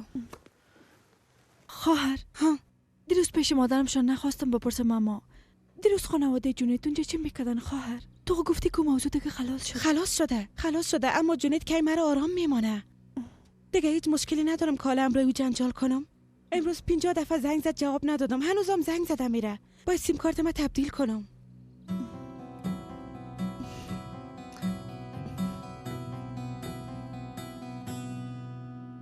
میفهمم که مرا بی دلیل اینجا نخواستین. حتما کدام اتفاق افتاده. صادق کجاست؟ بچه مچی شدنی که مریض است. خانم محترم، اگه به دست ما می بود به شما زودتر خبر میدادیم، اما بچه تان اجازه نداد. وقت اصرار کرد که تداویش نکنیم، مجبور شدیم شما را بخواهیم. گفتین تداوی؟ تداوی چی؟ بچه مچی شده؟ متاسفانه بچه شما به مرض سل دچار شده. گفتین سل؟ نگوین دکتر صاحب، لطفاً قسم نگوین. این دیگه چه قسم زندگی است که ما داریم؟ در سن جوانی قدر رنج کشید در داردید. حالا میگین که بالاخره به یک مرض بد گرفتار شده. آه بچیم. لطفا آرام باشین خانم، تشویش نکنین. اگه بچه‌تان تداوی شود خوب خواهد شد. این مهم است که شما او را قانع بسازید. هر چیز زودتر باید به شفاخانه معلولین فرستاده شود. نه نمیشه او رو اونجا بردن نمیتونم. در اونجا متوجه او بودن نمیتونن. بچه به اونا تسلیم کردن نمیتونم. خانم محترم، راستش اگه او شفاخانه سهولت‌های کافی هم نداشته باشه، بازم چاره دیگه ای نداریم، به خاطر که او محکوم است. او را خانم روان کردن نمیتونیم. نظر به ای که شما اونجا بودن نمیتونین، پس این تنها راهش است. در داخل اون شفاخانه منیزی او بدتر خود شد دکتر صاحب. من یک مادر هستم. قلب من چطور به قسم یک حالت روزی بسازم؟ بلیاز خدا یک راهی پیدا که دکتر صاحب. لطفاً بگو حال من چی کنم؟ یک گپ در فکر من آمده. اما بگو دکتر، هر کار باشه انجام میدم. چی باید کنم؟ لطفاً برام بگو. امرای مدعی قضیه ببینین. چی بفهمم؟ شاید از دعوای خود منصرف شوند. قسمی شاید ایره از اینجا رها کنن. بهتر است که شما یک بار امرای وکیلتان گپ بزنین خانم. یعنی زندگی صادق در دست توپراک از دکتر صاحب.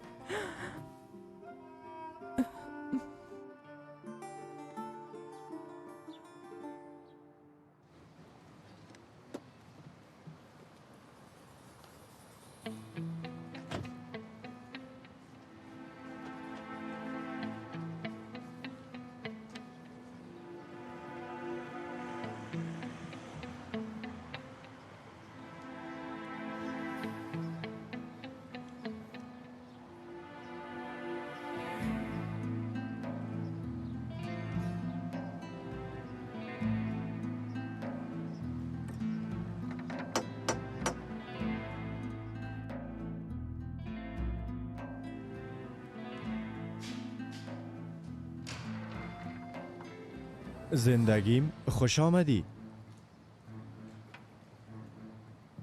داخل بیا جانم، اینجا خانه خود ماست.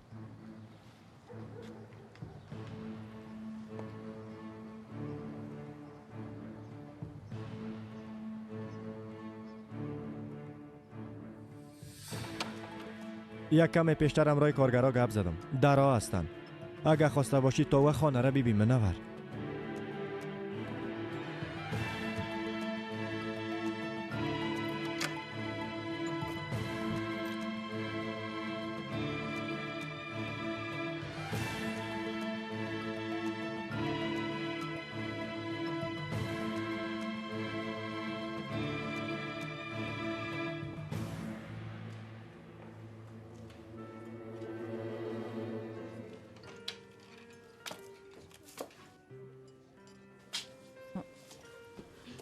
آی بسیار معذرت میخوایم هوا دخترم، بسیار ناوقت آمدم. خوش آمدین مادر جان.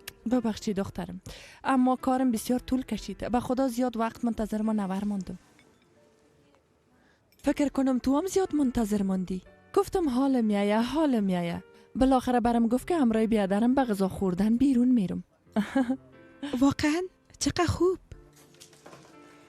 اوه خونه خوردین مادر جان؟ یکان چیز گرم بخوایم که بنوشین؟ آی به خدا بسیار خوب میشه دخترم. میشه برای ما قهوه بیارین؟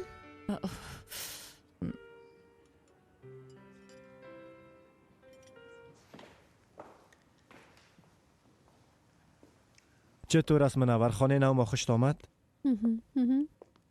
اگه خواسته باشی اول دیکوریشن آشپزخانه را ببینیم. اویگار نمیشه کامل مسئله دکان سرما را حل بسازیم؟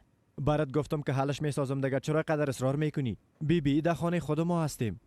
اجازه بده که یک چند لحظه خوش باشه منور. نه خیر، او دختر بسیار جگرخون است. عقو کاملا تلف شده. هر کس کی کار کرده باشه باید معلوم شه و جزای خود ببینه. تو میخوای با کی جزا بدی منور؟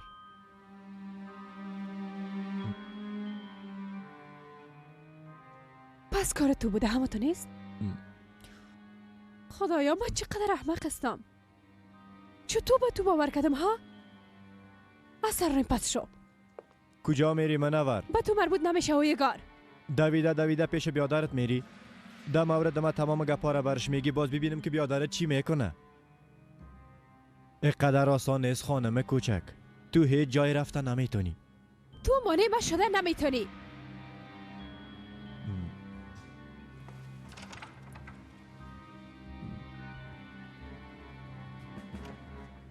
دروازه چرا باز نمیشه؟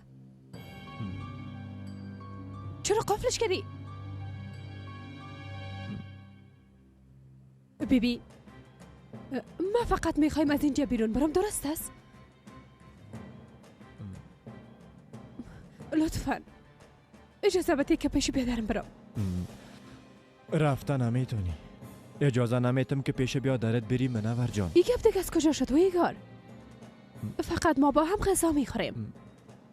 اما اگر تو از این کار ناراحت میشی مستقیم خانه میرم، هیچ کدام مشکل نیست.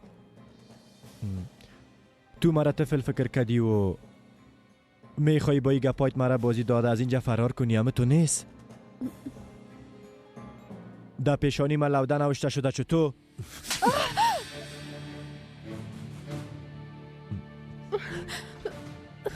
حال هر کاری که میگم اما تو میکنی. فهمیده شد؟ حرکت کو. صبر کن یگار، لطفا این کارو نکن. ببین اگه میخوای به بیادرم زنگ زدم برش میگم کامده نمیتونم. لطفا گفتم اگه میخوای مستقیم خانه میرم. لطفا آرام باش. لطفا بیبی عزیزم، این اولین روز ما در این خانه است. این روز قسمی باید تجلیل کنیم که در تمام عمر خاطرش از یاد ما نره عزیزم. حرکت کو. مریلو کو. لطفا مریلو کو. گفتم میرم کو.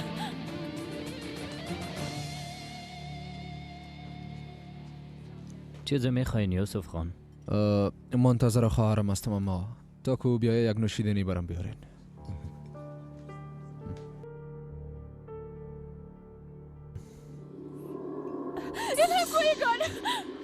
مطمئن باش که بهترین روز در زندگی ما خود بود. بخیز.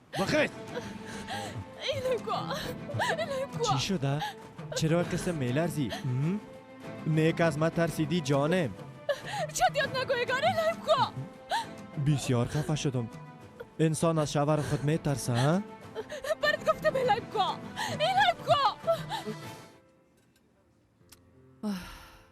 هوا دخترم، میخوایم درباره یک موضوع مهم امرت گپ بزنم.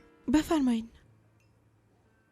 امروز دیدم که از او موضوع مال و ملک بسیار ناراحت شدی. تو یک دختر خوب و با غرور هستی. زنده باشین. یعنی من تا را همه قسم میشناسم. یوسف هم همچنان.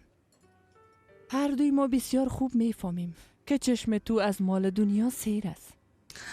زنده باشین مادر جان. براتان هیچ گفته نمیتارم که این موضوع به من چقدر مهم است.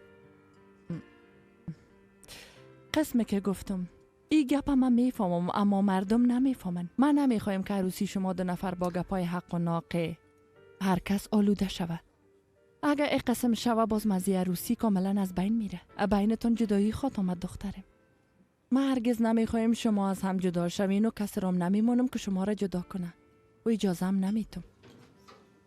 راست میگین مادر جان. من به زودترین فرصت همراه پدرم درباره موضوع گپ میزنم، مطمئن باشین. من کاملا سرت باور دارم دخترم، اما همیشه فقط با گپ زدن مشکل حل نمیشه دخترم. از این خاطر ای گپاره پیش ازی که کلان شوه باید از ریشه حل بسازیم. اگر نه باز هیچ وقت دان مردم گرفته نخواهد تانستی. شما فردا عروسی میکنین. به خانه ما به حیث عروس میایی دخترم. خب دورترین دوستایتان هم خانه ما خواهد آمدن. خواهشات اونا خو خلاص شدنی نیست. اگر بخوایم به بهترین شکل جلو تمامی مشکلات گرفته میتونیم. اگر تو گپ مرا قبول کنی باز تمام مشکلات از بین خواهد رفت. تو با ما هم نظر هستی نه دخترم؟ البته مادر جان. نه من میفهمیدم که تو همی جواب میدی.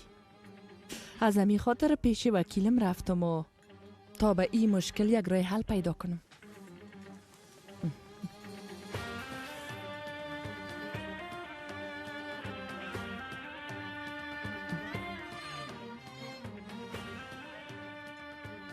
ای چی است مادر جان؟ ای ثابت می سازه که تو چشم به مال و جایداد یوسف خان ندوختی هوا دختره.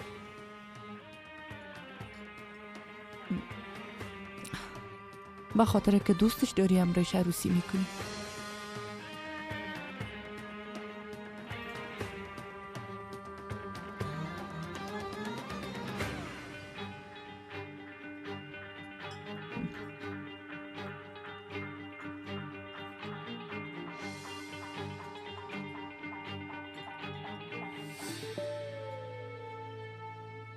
یه اوراق دیده میتونم؟ البته دخترم. تمامش خواندم میتونی. بی از او کلش به خاطر خوبی و خوشیتان است.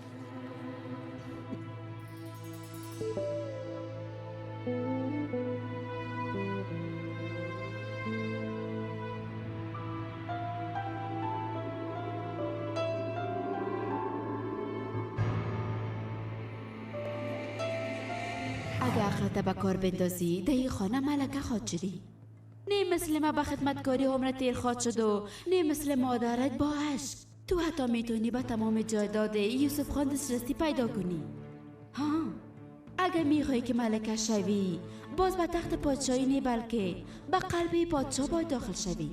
هوا اگه تو راضی باشی باز من به تو کمک میکنم.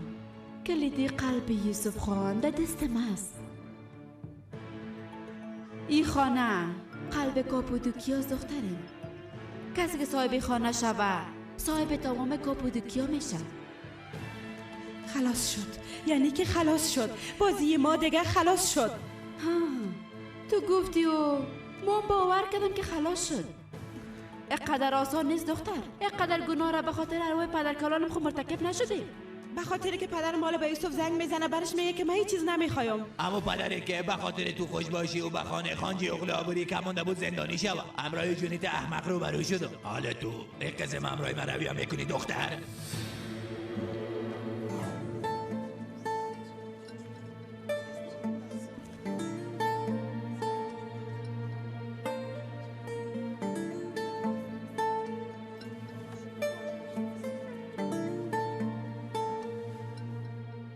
خب نظرت چیست؟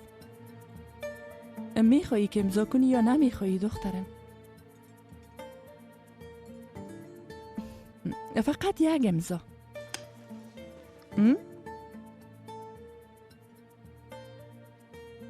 قبول داری که بدون در نظر داشته هیچ فایده مادی همراه یوسف ازدواج کنی؟ او وقت باز هر کس حد خود میشناسه. هیچ کس مفکوره های شخصی خود بیان کرده نمیتونه.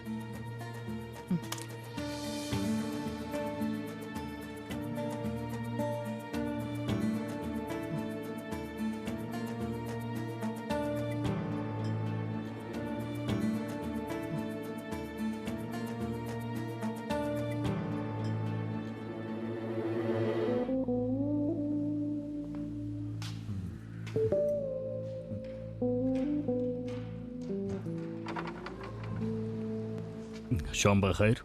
شام بخیر.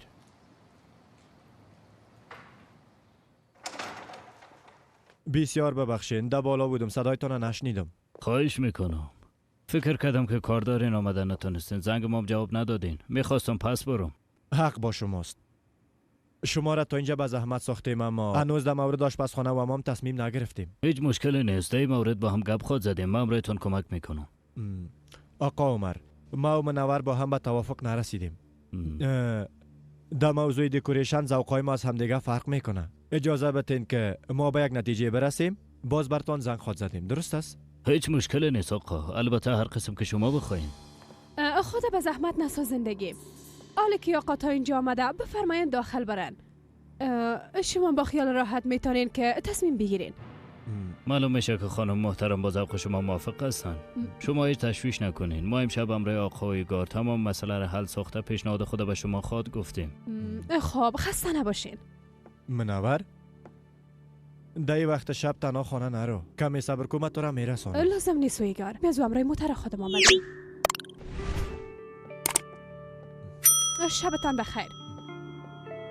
بفرمایین. اگه خواسته باشین از آشپزخانه شو. بچه مگه از کدام گپ خبر می شدم باز بر زنگ می زدم، اما نه از هوا کدام خبر شد، نه از منور امین. بچه اصلا اینا کجا در قصه ما هستن که با ما خبر بتن؟ بچه یوسف یادر چطور او هم نامده؟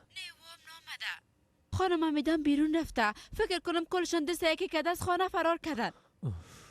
مادر نمیفهمم چی کنم. او خو سر منور کدام بلایی را نمیاره. لوده گپ نزن. یوسف اجازه را نمیتن. یک بار به منور زنگ بزنم. هوش کنی امین، هوش کنی که این قسم یک کار انجام ندی. درست است؟ شاید او دختر حاله همراه بیادر و مادرش با هم گپ بزنن. ده قسم وقت نباید مزاحم منور شوی. هر قدر دیر شوه بالاخره خانه میاین. گوش که چی میگم امین.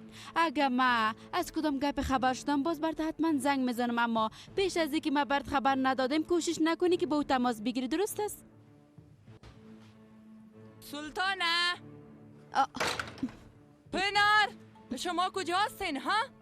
بچم خانم حمیده آمده، دیگران به زودی خاط آمدن. ما بعداً بر زنگ میزنم. درست است؟ ای اینا هیچ کدامشان به درد نمیخورن. نمیفهمم کجاستن.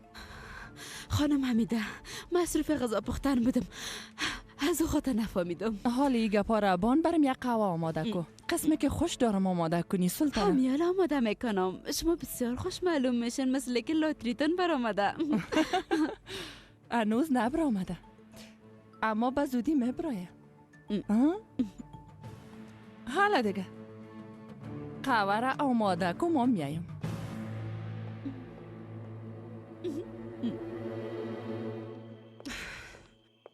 بله خاله جان میشنوم. دختر 40 دفعه بر زنگ زدم، چرا موبایلت جواب نمیدی؟ نشنیدم.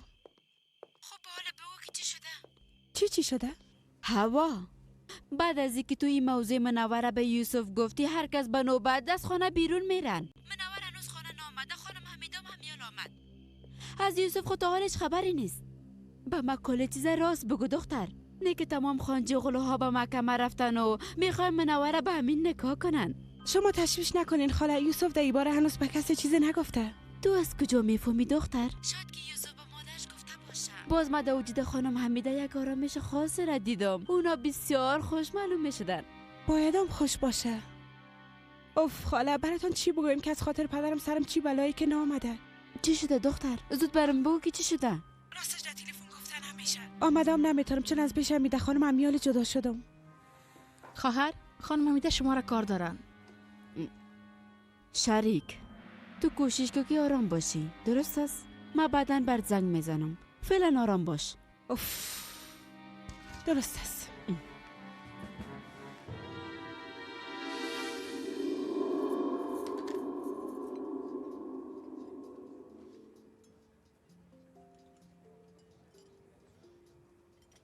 یکی دیگه میخواین آقا؟ نه خیر، زنده باشی.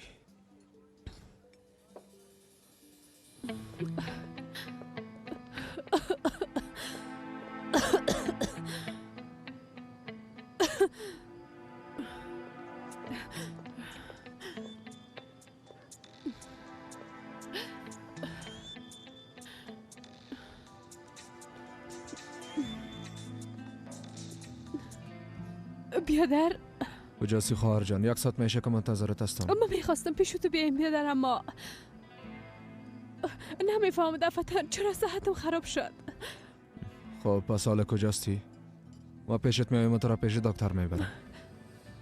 نه خیر لازم نیست. فکر کنم کم سرما خوردیم، کم تمام دارم.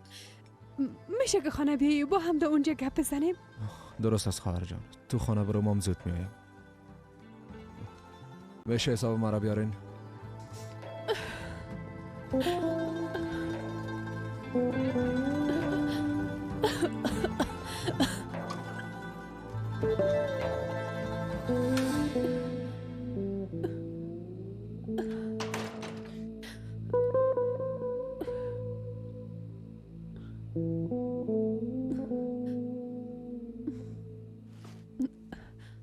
منور؟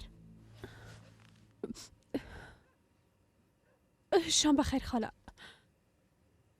حال به خالد سلام ناداده تیر میشی منور؟ تو را چی شده دخترم؟ فکر میکردم امشب برات قدر خوشایند نبوده. کسی قلبت شکستانده چطور؟ اگه دردت با دیگران شریک بسازی باز احساس راحتی میکنی. وقت تو را در این حالت میبینم باز بسیار جگرخون میشم. بیا که با هم گپ بزنیم ها؟ خاله من میخوایم تنها باشم، لطفا مرا تنها بانید.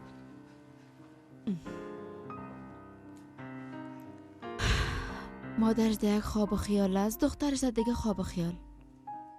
حتما کدام گپ شده. همه قسم فکر میکنم.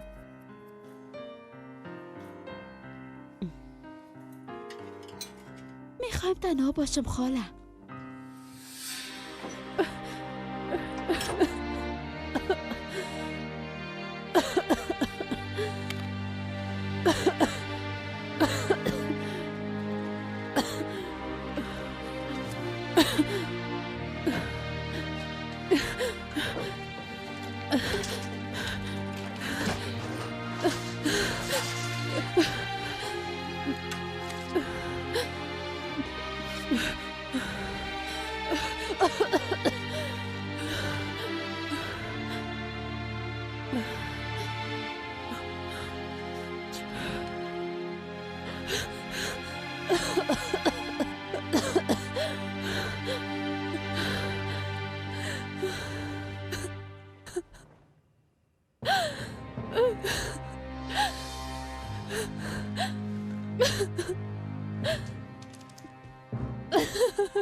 قهوه مرا آماده کردی سلطانه؟ بله آماده کردم، بفرمایین. خدا کنه قسمی که میخواستین آماده شده باشه. البته که آماده شده. تو همیشه قهوه مزه‌دار آماده میکنی. راستش بسیار به تشویشتان بودم خانم، به خاطر که شما عادت نداشتین که قسم صرف شب به تنهایی جای برین. کی میگه که تنها بودم جانم؟ من همراه هوا بودم. پس تو راست.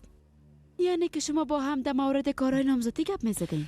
گپای احمقانه را باند دیگه سلطانه. نامزدی چی عروسی چی؟ این کارها هیچ وقت صورت نمیگیره. چی بفهمم دیگه خانم؟ من از کارها و رفتارهای شما همه قسم برداشت کردم. بدون کدام ممانعت به خواستگاری و دختر رفتن. هوا را بسیار ناز دادین. از یوسف خان خواهش نپرسین. پرده عاشقی پیش روی چشماش گرفته و هیچ چیز دیده نمیتونه. سلطانه ما بچه ما از کلگی کده بهتر میشناسم. ایرام خوب میفهمم که او پرده چشمایشه و او محبت قلبشه چه قسم از بین ببرم. تو فقط بیبی که من چی میکنم. شما چی خواد کردین خانم؟ این موضوع تا فردا صبح یا تا فردا شام تمام میشه. با خدا خانم، اگه یوسف خان از این جنجال هوا نجات پیدا کنه با مو اندازه که شما خوش میشین ما هم خوش میشم. اما او دختر شما خوب میشناسین، حالی که تانست دل یوسف خان به دست بیاره با آسانی از این کار منصرف نمیشه. او کارا وقت انجام شده بود که من خبر نداشتم. بیا اینجا بیشی. حالا دیگه بیشی. او دختره در مقابل خود آوردم. اول خو یک گپایی برش گفتم که حتی فکرش هم نکنی. و بعد از او قرار داده کشیدم و پیش رویش ماندم. حال نوبت اوست که دی باره فکر کنه. او دیگه چی از خانم؟ گفتن قرارداد. چه قسم قرارداد؟ من خوش نفهمیدم. آی تو چقدر بیعقل هستی سلطانه. ما او دختره در قفس انداختیم، در قفس. حالا تو میخوایی که درباره او قرارداد برات بگویم سلطانه؟ اگه هوا او را امضا کنه باز از ثروت ما 1 لیرام به دست آوردن نمیتونه. و ها اگه او قرارداد امضا نکنه باز این عروسی هیچ وقت نخواهد شد. چرا؟ چون او دختر این عروسی را فقط به خاطر پول و دارایی یوسف میکنه. باز او وقت ما پیش یوسف رفته برش میگم که بچیم این دختر به خاطر ثروت و دارایی تو میخواه با تو عروسی کنه. باز او وقت میبینی سلطانه که یوسف و دختره چه قسم رها میکنه.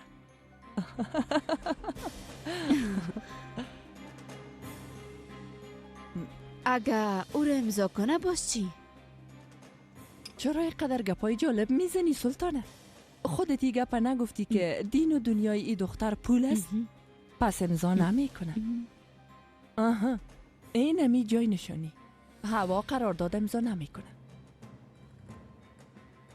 او چرا باید با کسی که هیچ سودی برش نداره عروسی کنه؟ بله به می آسانی خانم سلطانه. نام مام حمیده است.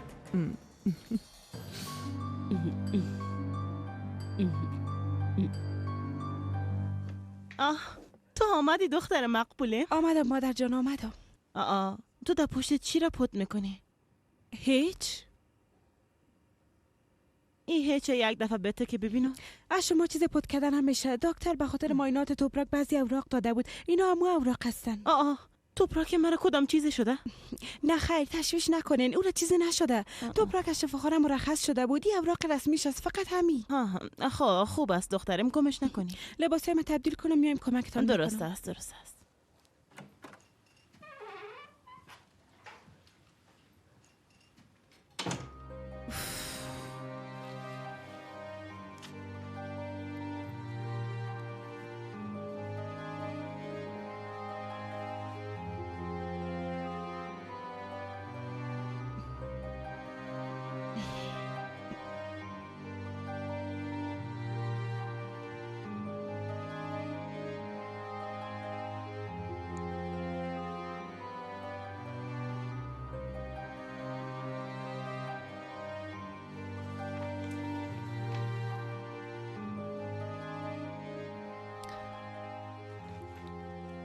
فقط ما وکیل هستم که اینا را بفهمم.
چطور هستین مادر؟ خوش آمدی بچه شیر ما. خوب هستم. تو چطور هستی؟ باد نیستم. تو را چی شده؟ منور کجاست؟ میخواستیم امشب با هم غذا بخوریم. گفت مریض است و آمد. من از مریضیش خبر ندارم. از دختران پرسیدم، برم گفتن که در اتاقش است. چی گپ شده؟ ما مزه چیز خبر ندارم. وقتی به خانه می آمدم در کوچه پشت سر موترش دیدم. از محسن بیادر پرسیدم و گفت که منور همراه موتر رفته بود اما پیاده آمد. توبه به نظرت چرا این کار کرده باشه؟ ما نمیفهمم مادر. باید یک گپا برات بگویم. منور در این وقتا کاملا عجیب رفتار میکنه. به صبح یک گپ میگه، باز شب او گپ رد میکنه. ما هم دیگه پشتش رها کردیم و گفتم هر کار که دلت میخواد بکو. در اصل ما مشکل او را میفهمم اما خانم امیده، دسترخوان آماده است. یلماز خانم منتظر شماست. درست است دخترم، درست است. میایم. ایره بگی در اتاقم بان. نباید پدرت منتظر بانیم بچیم. حالا دیگه بیا. دختر عجله کو همگی سر میز غذا رفتن.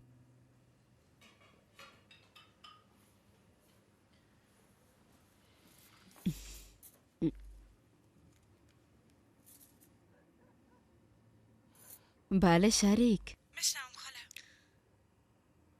قسمی که شنیدیم خانم حمیده برات بعضی اوراق مهم داده. شما از دیگه بسیار زود خبر شدین ماشاءالله. تو هنوز مرا درست نشناختی دختر جان. هیچ چیزی و هیچ گپی از چشمای من پنهان نمیمونه. خاله حالی گپا را بانین بگوین که من چی کنم. تو فعلا آرام باش. پیش از اینکه ما برای چیزی نگفتیم هوش کنی در مورد او اوراق به کسی چیزی نگویی. قسمی که فکر میکنی او قسم نیست. خب درست است. خب دیگه حالا قطع میکنم. قسمی که میفهمی باید دسترخوان خانجه و غلوها را آماده کنم. خوب است. پس خسته نباشی خاله جان. چی گپ شده؟ تو همراهی کی گپ میزدی هوا؟ چیزی نیست پدر. شما در مورد دکان ما گپ میزدین همه تو نیست؟ خاله و خارزادم میخواین که سر راه ما سنگ بانین.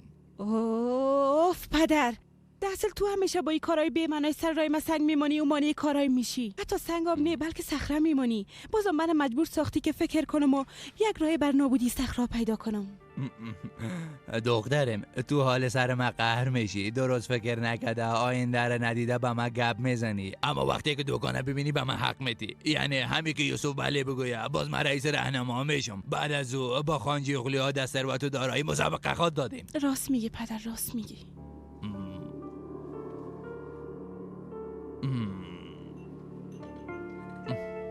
وقت کارهای اتحادیه مارکت ها خلاص شد باز میخوایم یک اتحادیه سوپرمارکت جور کنم. هیچ تشویش نکن بچیم. کل چیزهای سر رو برا خود شد. البته که رو برا میشه بیادر. تا وقتی که دو شیر است هیچ مشکل پیش نمیآید. والله همش کارهای محمد است. تو میخواستی برات یک مدیر پیدا کنی و کار چطور شد؟ تا هنوز شخص مناسب را پیدا نکردیم بچه کوکو. ما کسی را میخوایم که در کارهای اداری کاملا وارد باشه. اوه مزدار معلوم میشه. مغازه‌ای را که مزدار نباشه صد سرخان میرم آقا محمد. خانم حمیده، من به اتاق منور رفتم و برش گفتم که غذا آماده است اما جواب نداد. این دیگه چه قسم گپ است که میگی سلطانه؟ چرا نرفتی داخل اتاقش نشدی؟ من میخواستم به اتاقش برم اما دروازه را قفل کرده بود. چی میگی؟ دروازش قفل بود؟ نه جانم، او از طفولیت تا به حال هیچ وقت دروازش قفل نکرده. ما از خاطر گفتم خواستم یه دفعه شما برین ببینین. شما همتان به غذا خوردن ادامه بدین، من زود پس میام. چی شده مادر؟ چیزی مهم نیست بچه.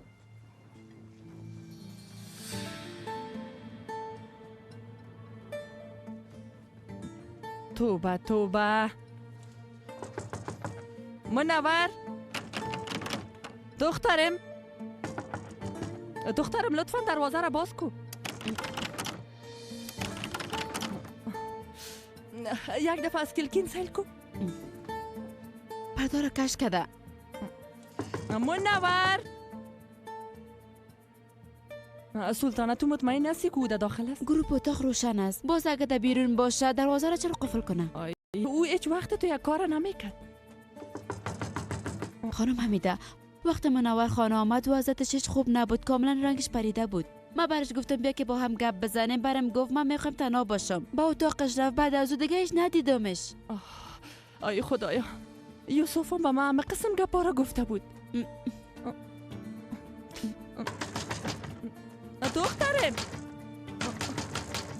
دخترم دروازه را باز کو. نمیشه، تو همینجا باش. با تک تک کردن ادامه بدی، درست است؟ ما زود پس میاییم. خدایا خودت ما را کمک کن. از چیزی که میترسم سرما نیار خدایا. خدا من کمک ما کنه. دخترم منور، دخترم دروازه را باز کو. چی شده مادر؟ کجا رفته بودین؟ یوسف فکر کنم اتفاق بعد افتاده.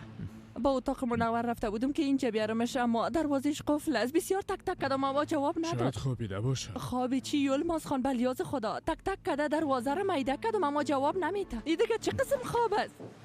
شاید در اتاقش نباشه خانم کاکا. با اتاقش رفته دروازه را قفل کرده، بعد از او هیچ کس ندیدیش. توبه توبه.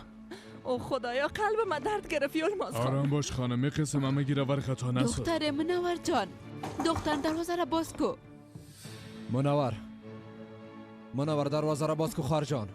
خداوند نگاه کنه. دروازه را باز کو. آی یوسف، او رو کدام چیزی نشده باشه. خدا نگاه کنه خانم، چرا این قسم میگی؟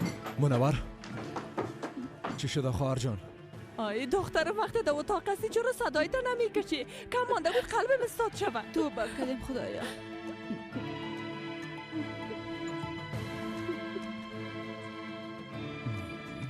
منور چی شده یک دانه؟ تو را چی شده عزیز دلم؟ تو را چی شده دخترم؟ میگم فردا یک جای پیش یوسف برین. وقتی تو رو در کنارم ببینه باز خودم مجبور فکر میکنه و به همه جواب رد دادن نمیتونه. فردا هیچ کدام ما پیش یوسف نمیریم، فهمیدین؟ بعد از این تو از یوسف هیچ چیز نمیخوایی. این گپا درک کن لطفاً. تو باز از این دختر چی میخوایی رمزی؟ چی وقت میخوایی پشت دخترای ما رها کنی ها؟ تو مداخله نکن خانم. داماد ما گفته بود که برام کار میده، هموره میگم. اونا خودشون نگفتن که میخواین به ما کار بتن؟ ما میخوایم که از این فقیری خدا نجات بدیم. پدر گوشایت خوب باز کن که چی میگم. خانم حمیده در مورد این دکان خبر شده. او با آرامی مرا فهماند. میفهمی که برام چی گفت؟ گفت که فردا تمام خویشاوندای ما به خاطر پول پشت دروازه‌شان خاط رفتن. پدر خانم حمیده مخالفی عروسی نیست، اما اگه تو به این کارات ادامه بدی با سرم اعتماد نخواد کرد. باز در اون صورت رابطه ما و یوسف خراب میسازه. اگه این تصمیم بگیره حتما عملیش میکنه، به خاطر که اون مادر یوسف هست. اگه این قسم یک کار شد باز میفهمی من چی میکنم؟ خدا از بین میبرم. باز اون وقت مسئول تمام اینا تو هستی. برات گفته باشم. آف دخترم، گپ کجا و تو کجا آوردیش؟ فقط که همراه تو برا گپ میزنم، کاملا مثل او رویه میکنی. اوا دخترم، تو خو یک دختر هوشیار هستی. میتونی سر شوهرت هر کاری بخوای انجام بدی. تنها چیزی که لازم است قدرت خود درک کنه. با تو خو کسی نگفته که شوهرت دوست نداشته باش، دوست داشته باش. من میخوایم که شما همیشه خوش باشین. اما این همه مانع ثروتی که بعد از ما میریم شده نمیتونه. تو خود دختر هوشیاری هستی، یا که این عشق عقلت ازت گرفته شد. تو قبل از این همه تو بازی‌های زیادی انجام دادی. ایام در مقابل اونا چیزی نیست.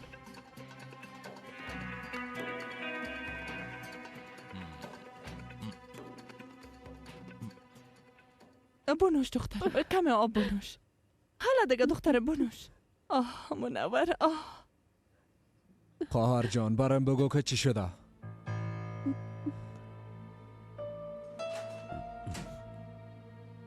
بگیرین خانم کاکا.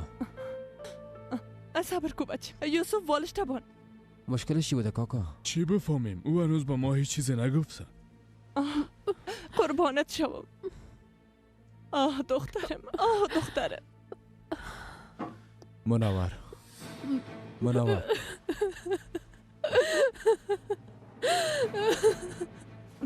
یوسف یک کار کن. دخترم نفس تنگی داره. دخترم دوایت کجاست؟ بگو که دوایت کجاست؟ منور دوایش پیدا کن سلطانه. چی بفهم خانم؟ هیچ دیده نمیشه. زود باش دوایش پیدا کن. عجله که یوسف باز شوید. چوبک دندان کجاست؟ اونجاست. بانش که جمع کنه خانم. ای آخرین کارایش دهی خانه از وقت که عروسی کنه و بره باز تمام کارا به تو میمانه. خاله شما خود خسته نسازین، ما هوایی کارا را انجام میتیم. خب پس درست است. خود دیگه خسته نباشین اولادا.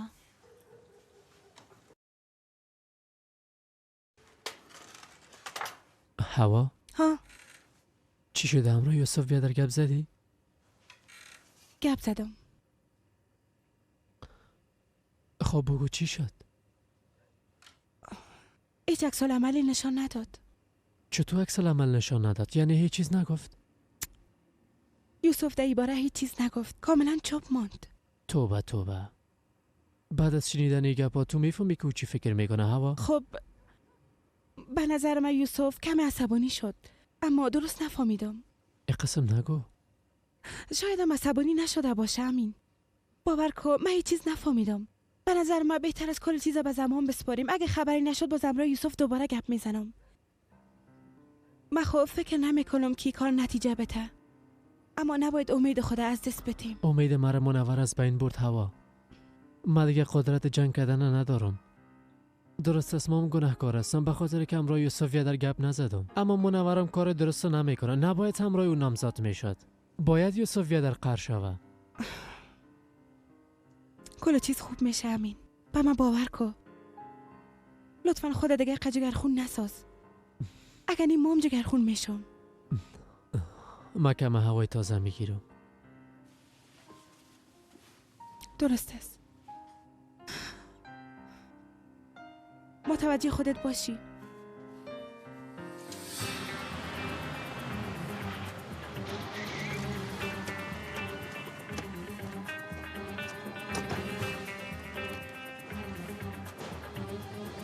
عجله کن. بیارش.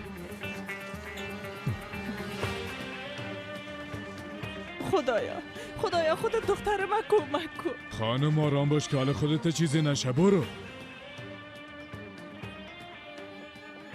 مریضه چی شده؟ خواهرم نفس تنگی داره. در اتاقش خدا قفل کرده بود. نفسم گرفته نمیتونست. دکتر خواهش میکنم دختر من نجات ایره بدید. باید با بخش عاجل انتقال بتیم. برش اکسیژن میتیم. تنفسی او را بررسی کنین دکتر. خونش باید معاینه شه و زود شوین.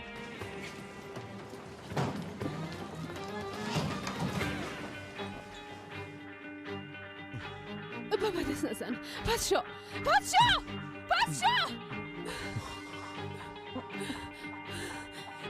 نزن. پس شو. گفتم بابا دست نزن. لطفا شما از اینجا برین. ما به شما در مورد صحت مریض بعداً خود گفتیم. لطفا آقا. لطفا. حالا دیگه لطفا. بابا دست نزن. دختر گل برا دفتن چی شد؟ خدایا تو را نجات بده. لطفا نجاتش بده خدایا. متوجه باشین هر وقت یک دستی گفتیم.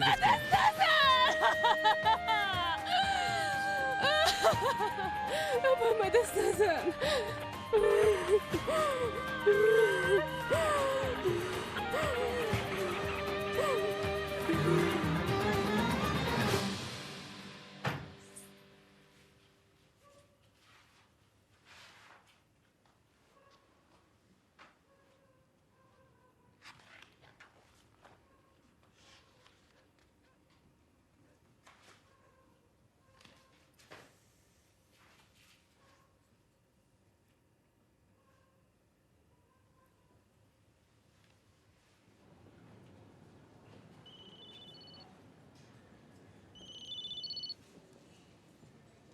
هوا جانم از خواب بیدارت نکردم.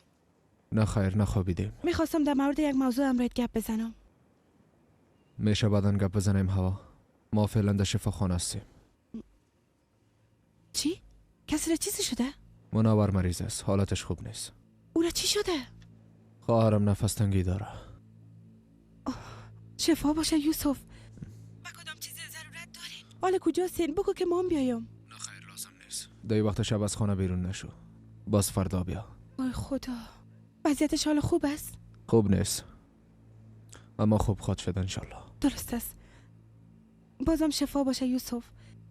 اگه به چیز ضرورت داشتیم برام بگو. درست است؟ درست است. درست است.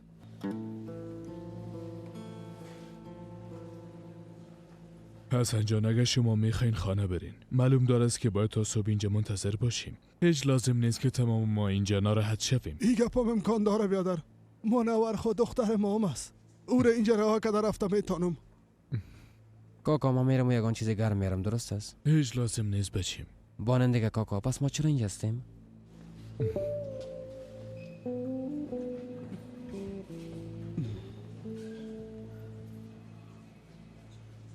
اتفاق بعد افتاده یوسف.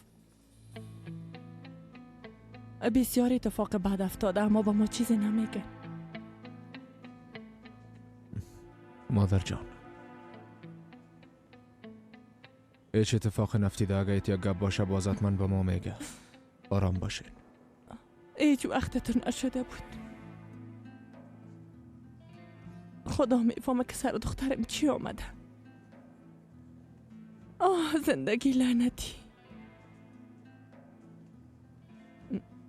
بیبی که سر ما چی روزایی آمده.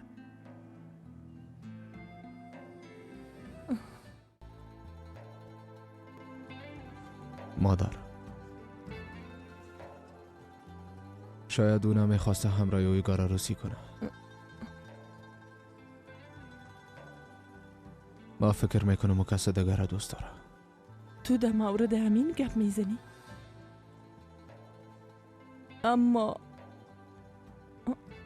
او موضوع دیگه بسته شده. شما از این موضوع خبر داشتین؟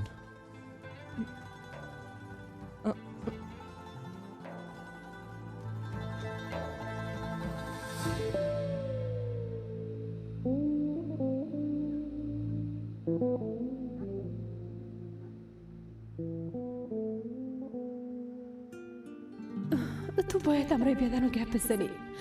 امین با ما دیگه هیچ راهی نمونده. منور می گپ چطور با بیادرت بگویم؟ او ما را مثل خواهر برادر فکر میکنه. تو خود گفتی که امرای برادرت گپ زده، برش میگی که اویگارا نمیخوایی. گپ نزدم. چرا که تو به خاطر به دست آوردن من کوشش نکردی؟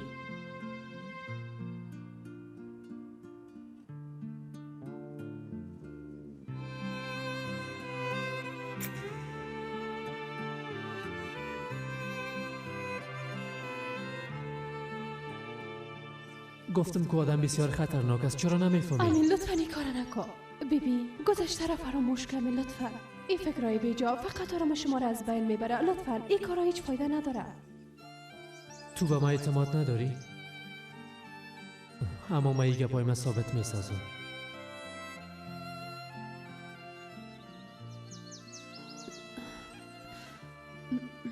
اویگار انسان بسیار خوبی است. ما حالا عاشق او شدیم. میخوایم امرایش عروسی کنم. تو هرچی میخوایی بگو، ما یک قطع تخیل نمیکنم.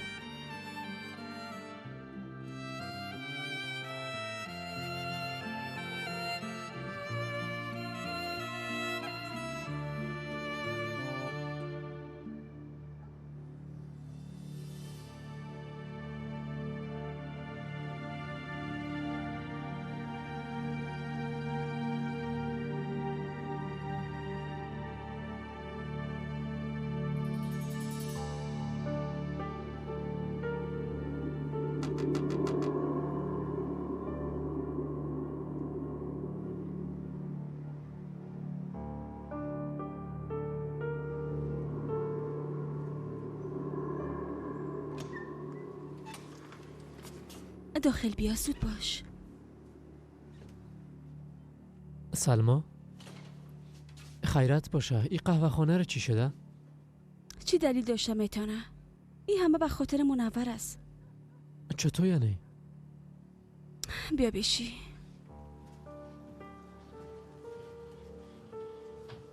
خانم کاکا بگیرین کمی آب بنوشین.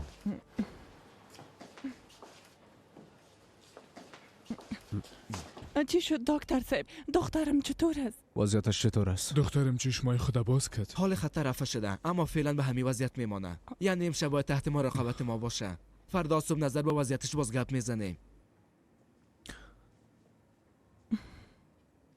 من دوسیه مربوط به وضعیت صحی خانم منوره مطالعه کردم. یک گپی است که شما باید بفهمید. بفرمایید مشنوید. این وضعیتی که به خانم منور پیش شده به خاطر مریضی نفس‌تنگیشان نیست. دلیل اصلی وضعیت ناراحتی روانی است آقا. درست است، اما کدام موضوع دختر می قدر ناراحت ساخته؟ جوابی سوالتون پیش ما است آقا. در وقت معاینه مریض ما شاهده یک عده از تاثیرات جانبی در بدن مریض بودیم.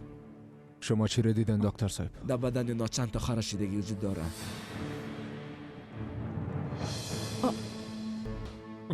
تو به خداوندا. معلوم میشه که اونا تحت خشونت کسی قرار داشتن. یعنی کسی خواهر من ناراحت ساخته؟ فکر میکنم شما در این مورد هیچ اطلاع ندارین. یعنی کدام اتفاق افتاده؟ کی جرأت کرده این کار کنه؟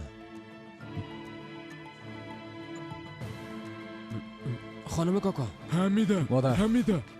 بگیرش بچه. مادر. او آدم سیل کو. خودت چی فکر کرده؟ او کی است که قهوه خانه مردم بسته میکنه و زور میگه؟ مام نمیفهم که چی کنم. به خاطر او مرد یک مشکل بزرگ بند ماندیم. این دکان تنها منبع درآمد ما بود امین. کم مانده که دیوانه شوم. امروز منور اینجا آمده بود. او هم دکان دید. بسیار جگرخون شد. اما اشتباه از خودش است. از همون اول هیچ به گپای من گوش نکرد. بسیار سرش عصبانی هستم. باید میرفت همراه مادرش و بیادرش درباره خودش گپ میزد. از کارای اویگار برایشون میگفت. اما چی کرد؟ خاموش ماند.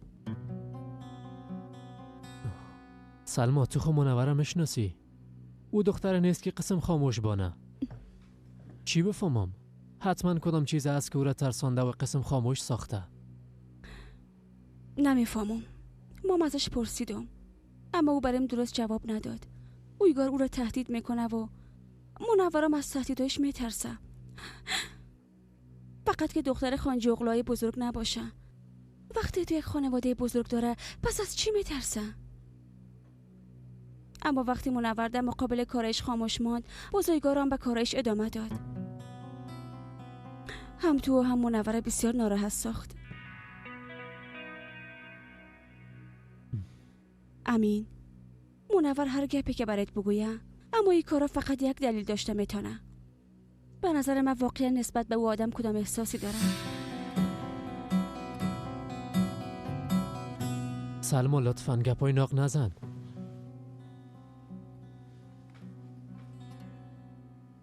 به نظرت واقعا قسم بوده میتونه ها؟ تو مطمئن هستی؟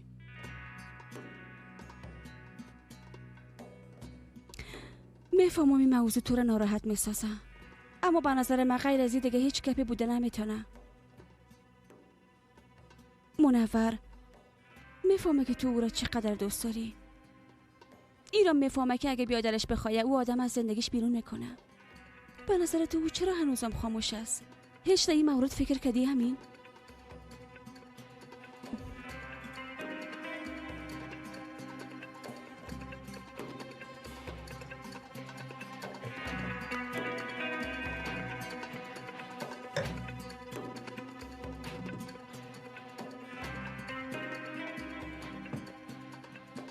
سلما میشه کم دگم نوشیدنی بیاری؟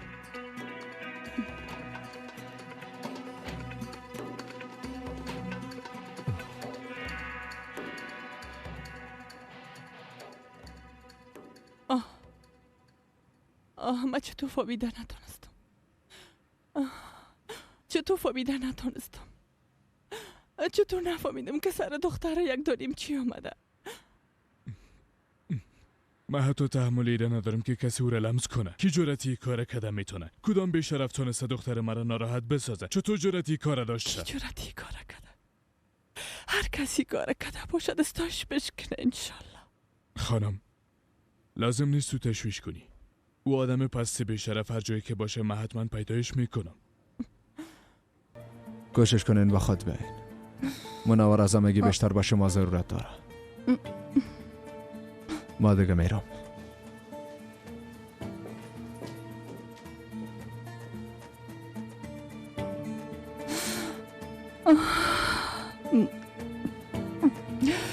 ای دختر نازداریم،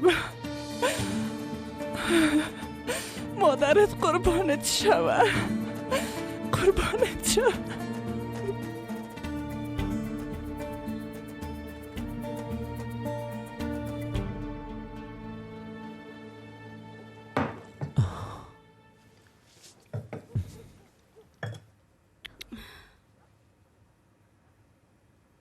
ما بسیار احمق بودم سلما. اگر منور و آدم احمق دوست نمی داشت باز قدر وقت همراش نامزد می ماند. فرض کنیم که خواسته به ما درس بته. اگه این قسمی بود باز چرا انگشتر از دست خود نمی کشه. فقط به خاطر که همراه یوسف خان بیادر گپ نزده می خواهد که مرا جزا بته. ای کارش کاملا اشتباه سلما. باز خود یوسف خان گفته بود که خواهرم کسی را که دوست نداشته باشه همراهش عروسی نمیکنه. همه قسم گفته بود. ای به این معناست که منور او را دوست داره. باز ما مثل احمقا فکر میکنم که اویگار او را ترسانده و از او خاطر همراه ما قسم رفتار میکنه. در حالی که واقعا اویگار را دوست داشته.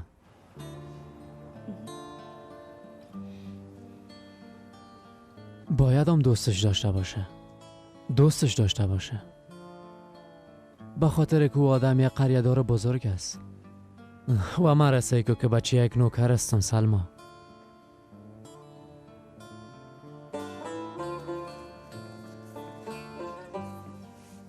امین لطفا این قسم گپ نزن.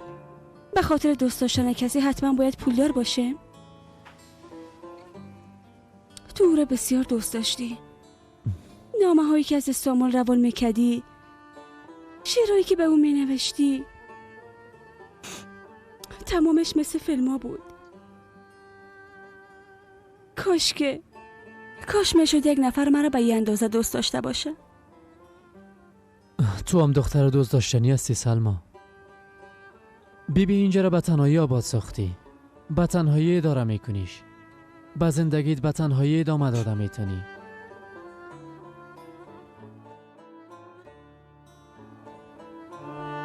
اگه جواب نمیدی پس چرا موبایل تا خاموش کردی ها؟ خاله اینا کجا رفتن؟ هیچ کس خانه معلوم نمیشه. راستش تو باید بگویی که کجاستی دخترم. ما وقتی میخواستم تو را نبخوابانم خوابم برد. این دیگه چه قسم خواب است؟ کاملا به یک جسد تبدیل شدی دختر جان. دی خانه چقدر گپا شده و تو هیچ خبر نداری. چی شده خاله؟ منور مریض شده. تمامشان به شفاخانه رفتن. راست میگین؟ او را چی شده خاله؟ میگه نفس تنگی داره اما من تو فکر نمیکنم وضعیتش بسیار خراب بود. خدا نگاهش کنه خاله. پس ما و تو چه وقت با هم تنها باشیم؟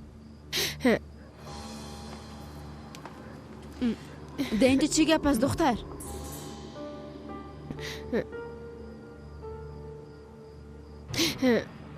راستش سلطان خواهر هیچ گپ نیست. مراد به شفاخانه رفته بود. باز ما ازش میپرسیدم که منور چطور است.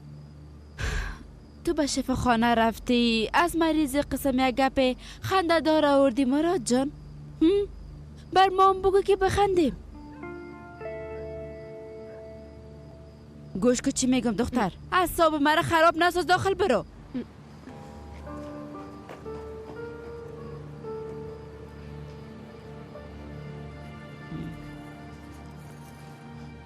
خب ده شفاخانه چی گپ بود؟ منور چطور است مراد؟ به خدا هیچ کس هیچ چیز نمیگه خاله.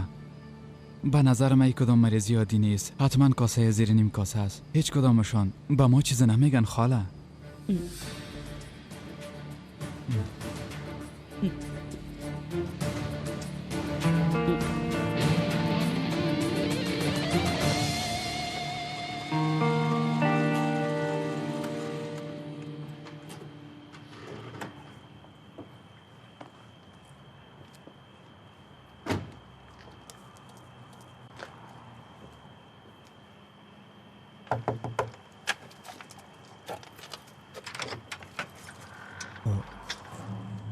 یوسف خان خیرت باشه چی شده؟ خیرت نیست سویگار. هیچ خیرت نیست. داخل بیا.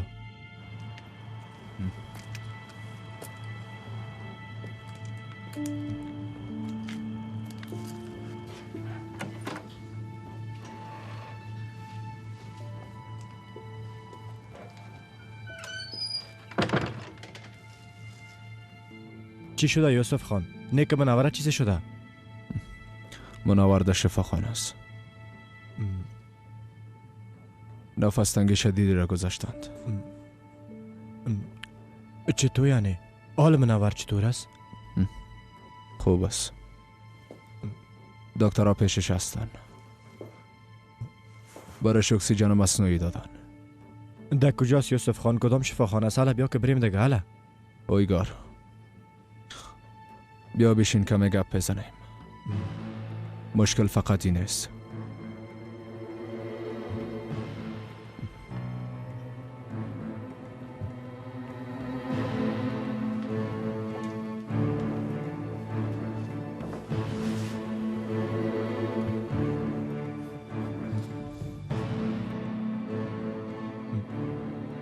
تو میخوای چی بگو یوسف خان؟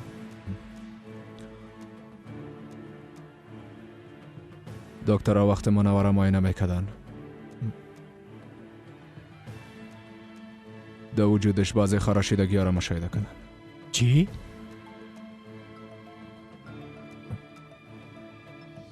تو چی میگی؟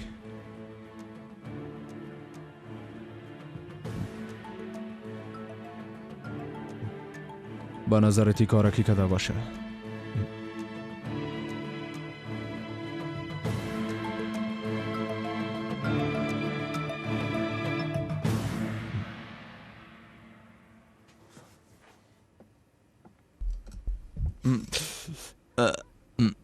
پدر؟ شما هنوزم نخوابیدین؟ اش خوابم نبرد دخترم. سرم برف بارید، کاملا یخ زدیم. پدر از شما یک گپ میپرسم. از زمین خبر داریم؟ زنگ زدم جواب نمیده. بعد تشویش شدم براتون نگفت که کجا میره. با هم دیگه من چی بفهمم؟ حتما باز به قدم زدن رفته. من دیگه حوصله ندارم که پشتو بگردم. وقتی میرفت بسیار جگرخون بود. تو حال همین ابان فردا خوب دیدن دکان من میریم، اما تو نیست دخترم. بعد از او باز به خاطر دوپه کردن یوسف قادره. پدر فکر کنم کاملا نقلت از دست دادی. خب دیگه شبتان بخیر. اوف.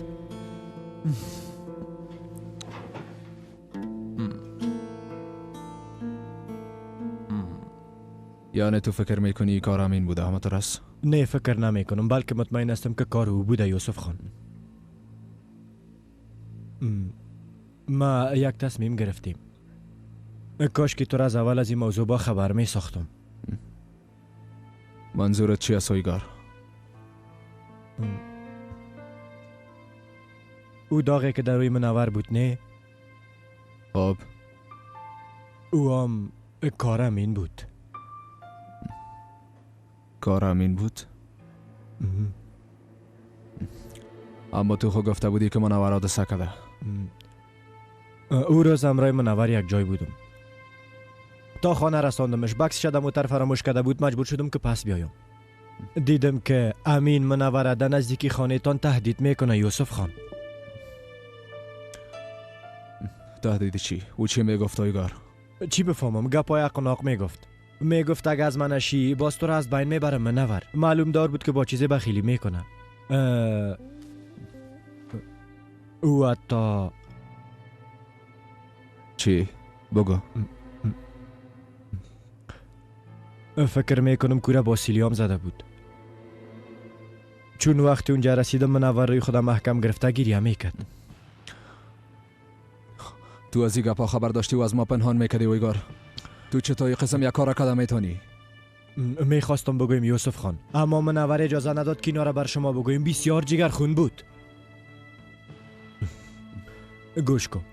تا جایی که من میفهمم بسیار وقت میشه که بچه پشت منوره گرفته یوسف خان. همیشه او را ناراحت میسازه. وقتی من اینا را دیدم تحمل کردن نتانستم. خواستم به او یک درس بتم و لط و کوبش کردم.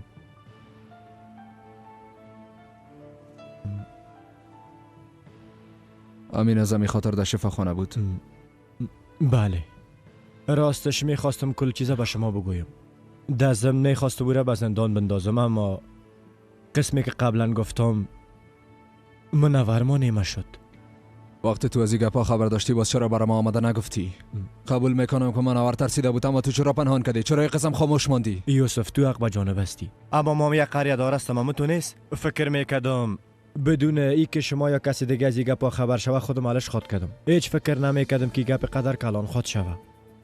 او بچه مثل یک مریض روانی است یوسف. باورم نمیشه این قسم یک بچه خاموش آرام چطور این کارا کده میتونه. ظاهرا نم تو معلوم میشه، اما چیری اصلیش خوب برات گفتم.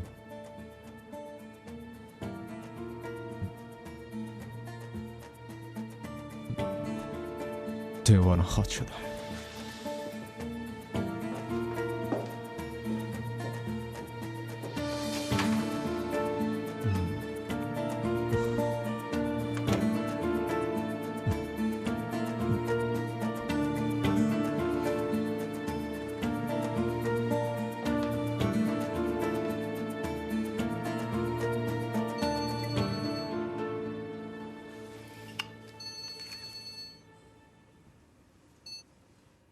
بله؟ یوسف چی شده؟ منور خود چیزی نشده؟ راست شبا امین کار داشتم. او در خانه شما می باشه؟ بله اینجا می باشه، اما شام برآمد و تالیام نامده. چیزی شده؟ باید درباره یک موضوع مهم امرش گپ بزنم. میشه وقت آمد با من خبر بدی؟ درست است، خبر میتم، اما چی شده؟ یک موضوع درباره منور است. آوا بعدن با هم گپ میزنیم، من برات زنگ میزنم. درست است.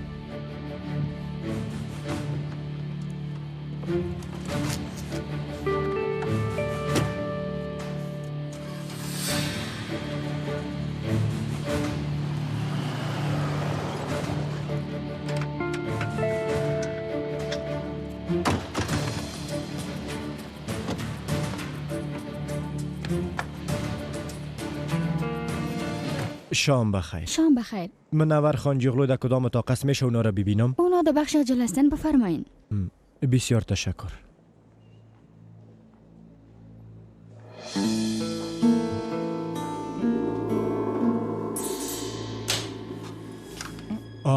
امیده خانم، شفا باشه مادر جان. پیشتر امرا یوسف خان گپ زدم. منور چطور است؟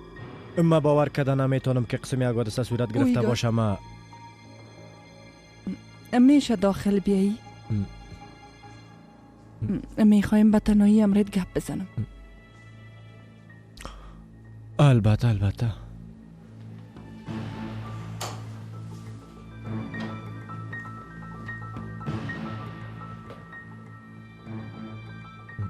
اویگار تا امروز نه یلماز خان با منور حتی یک سیلیوم نزده بودیم. گپ فهمیدی بچیم؟ او به ما بسیار ارزشمند است. میفهمم مادر جان، اما گپ مرا قطع نکن. اگر کسی بخواه به او درد بته یا به او رنج بته، باز اگر قریه دارم باشه مرا در مقابلش خواد دید. فکر میکنم که تو کسی نخواد بود که دختر مرا ناراحت بسازه، اما اگه او قسم باشه باز ما او را تکه تکه خواد کدم. اویگار هیچ باورم نمیشه که شما امرای من قسم گپ میزنین. حتی ما فکرشم کردن نمیتونم. چطور میتونین بالای من شک کنین؟ من نامزاد او هستم مادر جان. به منور ضرر رساندن حتی در فکر مام نمیآید. امو قسمه که به خانم قبلیت ضرر نرسانده بودی بچیم؟ ما در این مورد قبلا گپ زده بودم. من نمیفهمم شما چرا میخواین یک واقع غیر عمدی را با یه حادثه ارتباط بتین مادر جان. هیچ نمیفهمم. خانم کاکا حالا چطور هستین؟ بیا بچیم، بیا بچیم. کل چیز خوب است خانم کاکا؟ بله بله، کل چیز خوب است. ما و خانم امیده در مورد اتفاقات اخیر گپ میزدیم.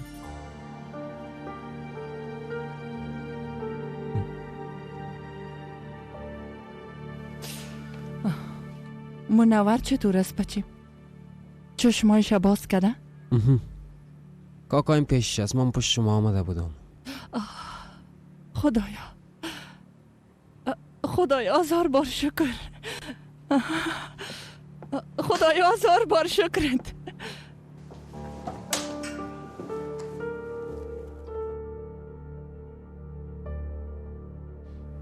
منور جان بیا خانم بیا.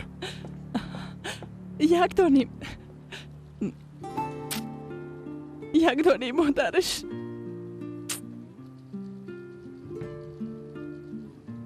جانت بسیار درد میکنه.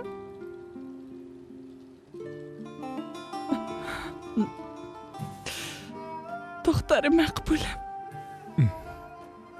من فکر میکردم که همیشه تو را زیر نظر خود نگاه میکنم، اما بیبی که سر تو چی روزها آمده؟ من از هیچ کدامش خبر ندارم. چشمایت باز کو یک دانی. لطفاً چشمایت باز کو. بگو مادر جان، بگو که کی تو را در ایالت رسانده دخترم. بگو برم که کی تو را در ایالت رسانده دخترم. بگو دخترم.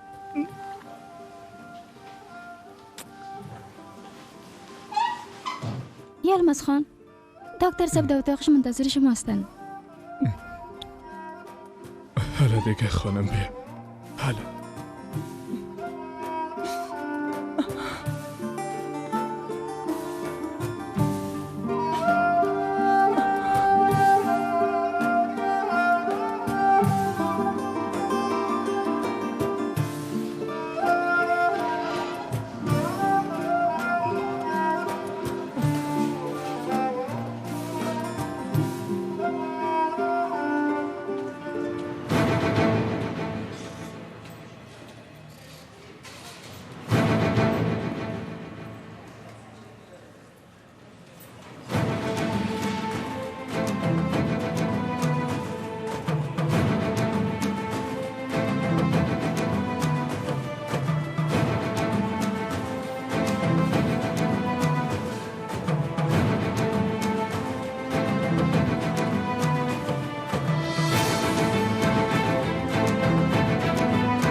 ای معشوقه کوچکم،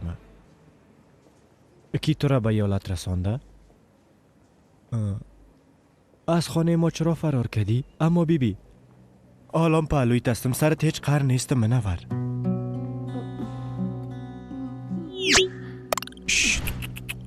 آرام باش، من امرایت هستم، درست است؟ کسی به تو ضرر رسانده نمیتونه. کمک! کمک! گوش کو که چی میگم. این طرف سل کو منور. تو را مثل دیوانا دوست دارم عزیزم، فهمیدی؟ اما هر اتفاقی که بین زن شوهر مفته باید محرم باشه. تو یک دختر هوشیار هستی، گپار خوب میفهمی. اگه بخوایی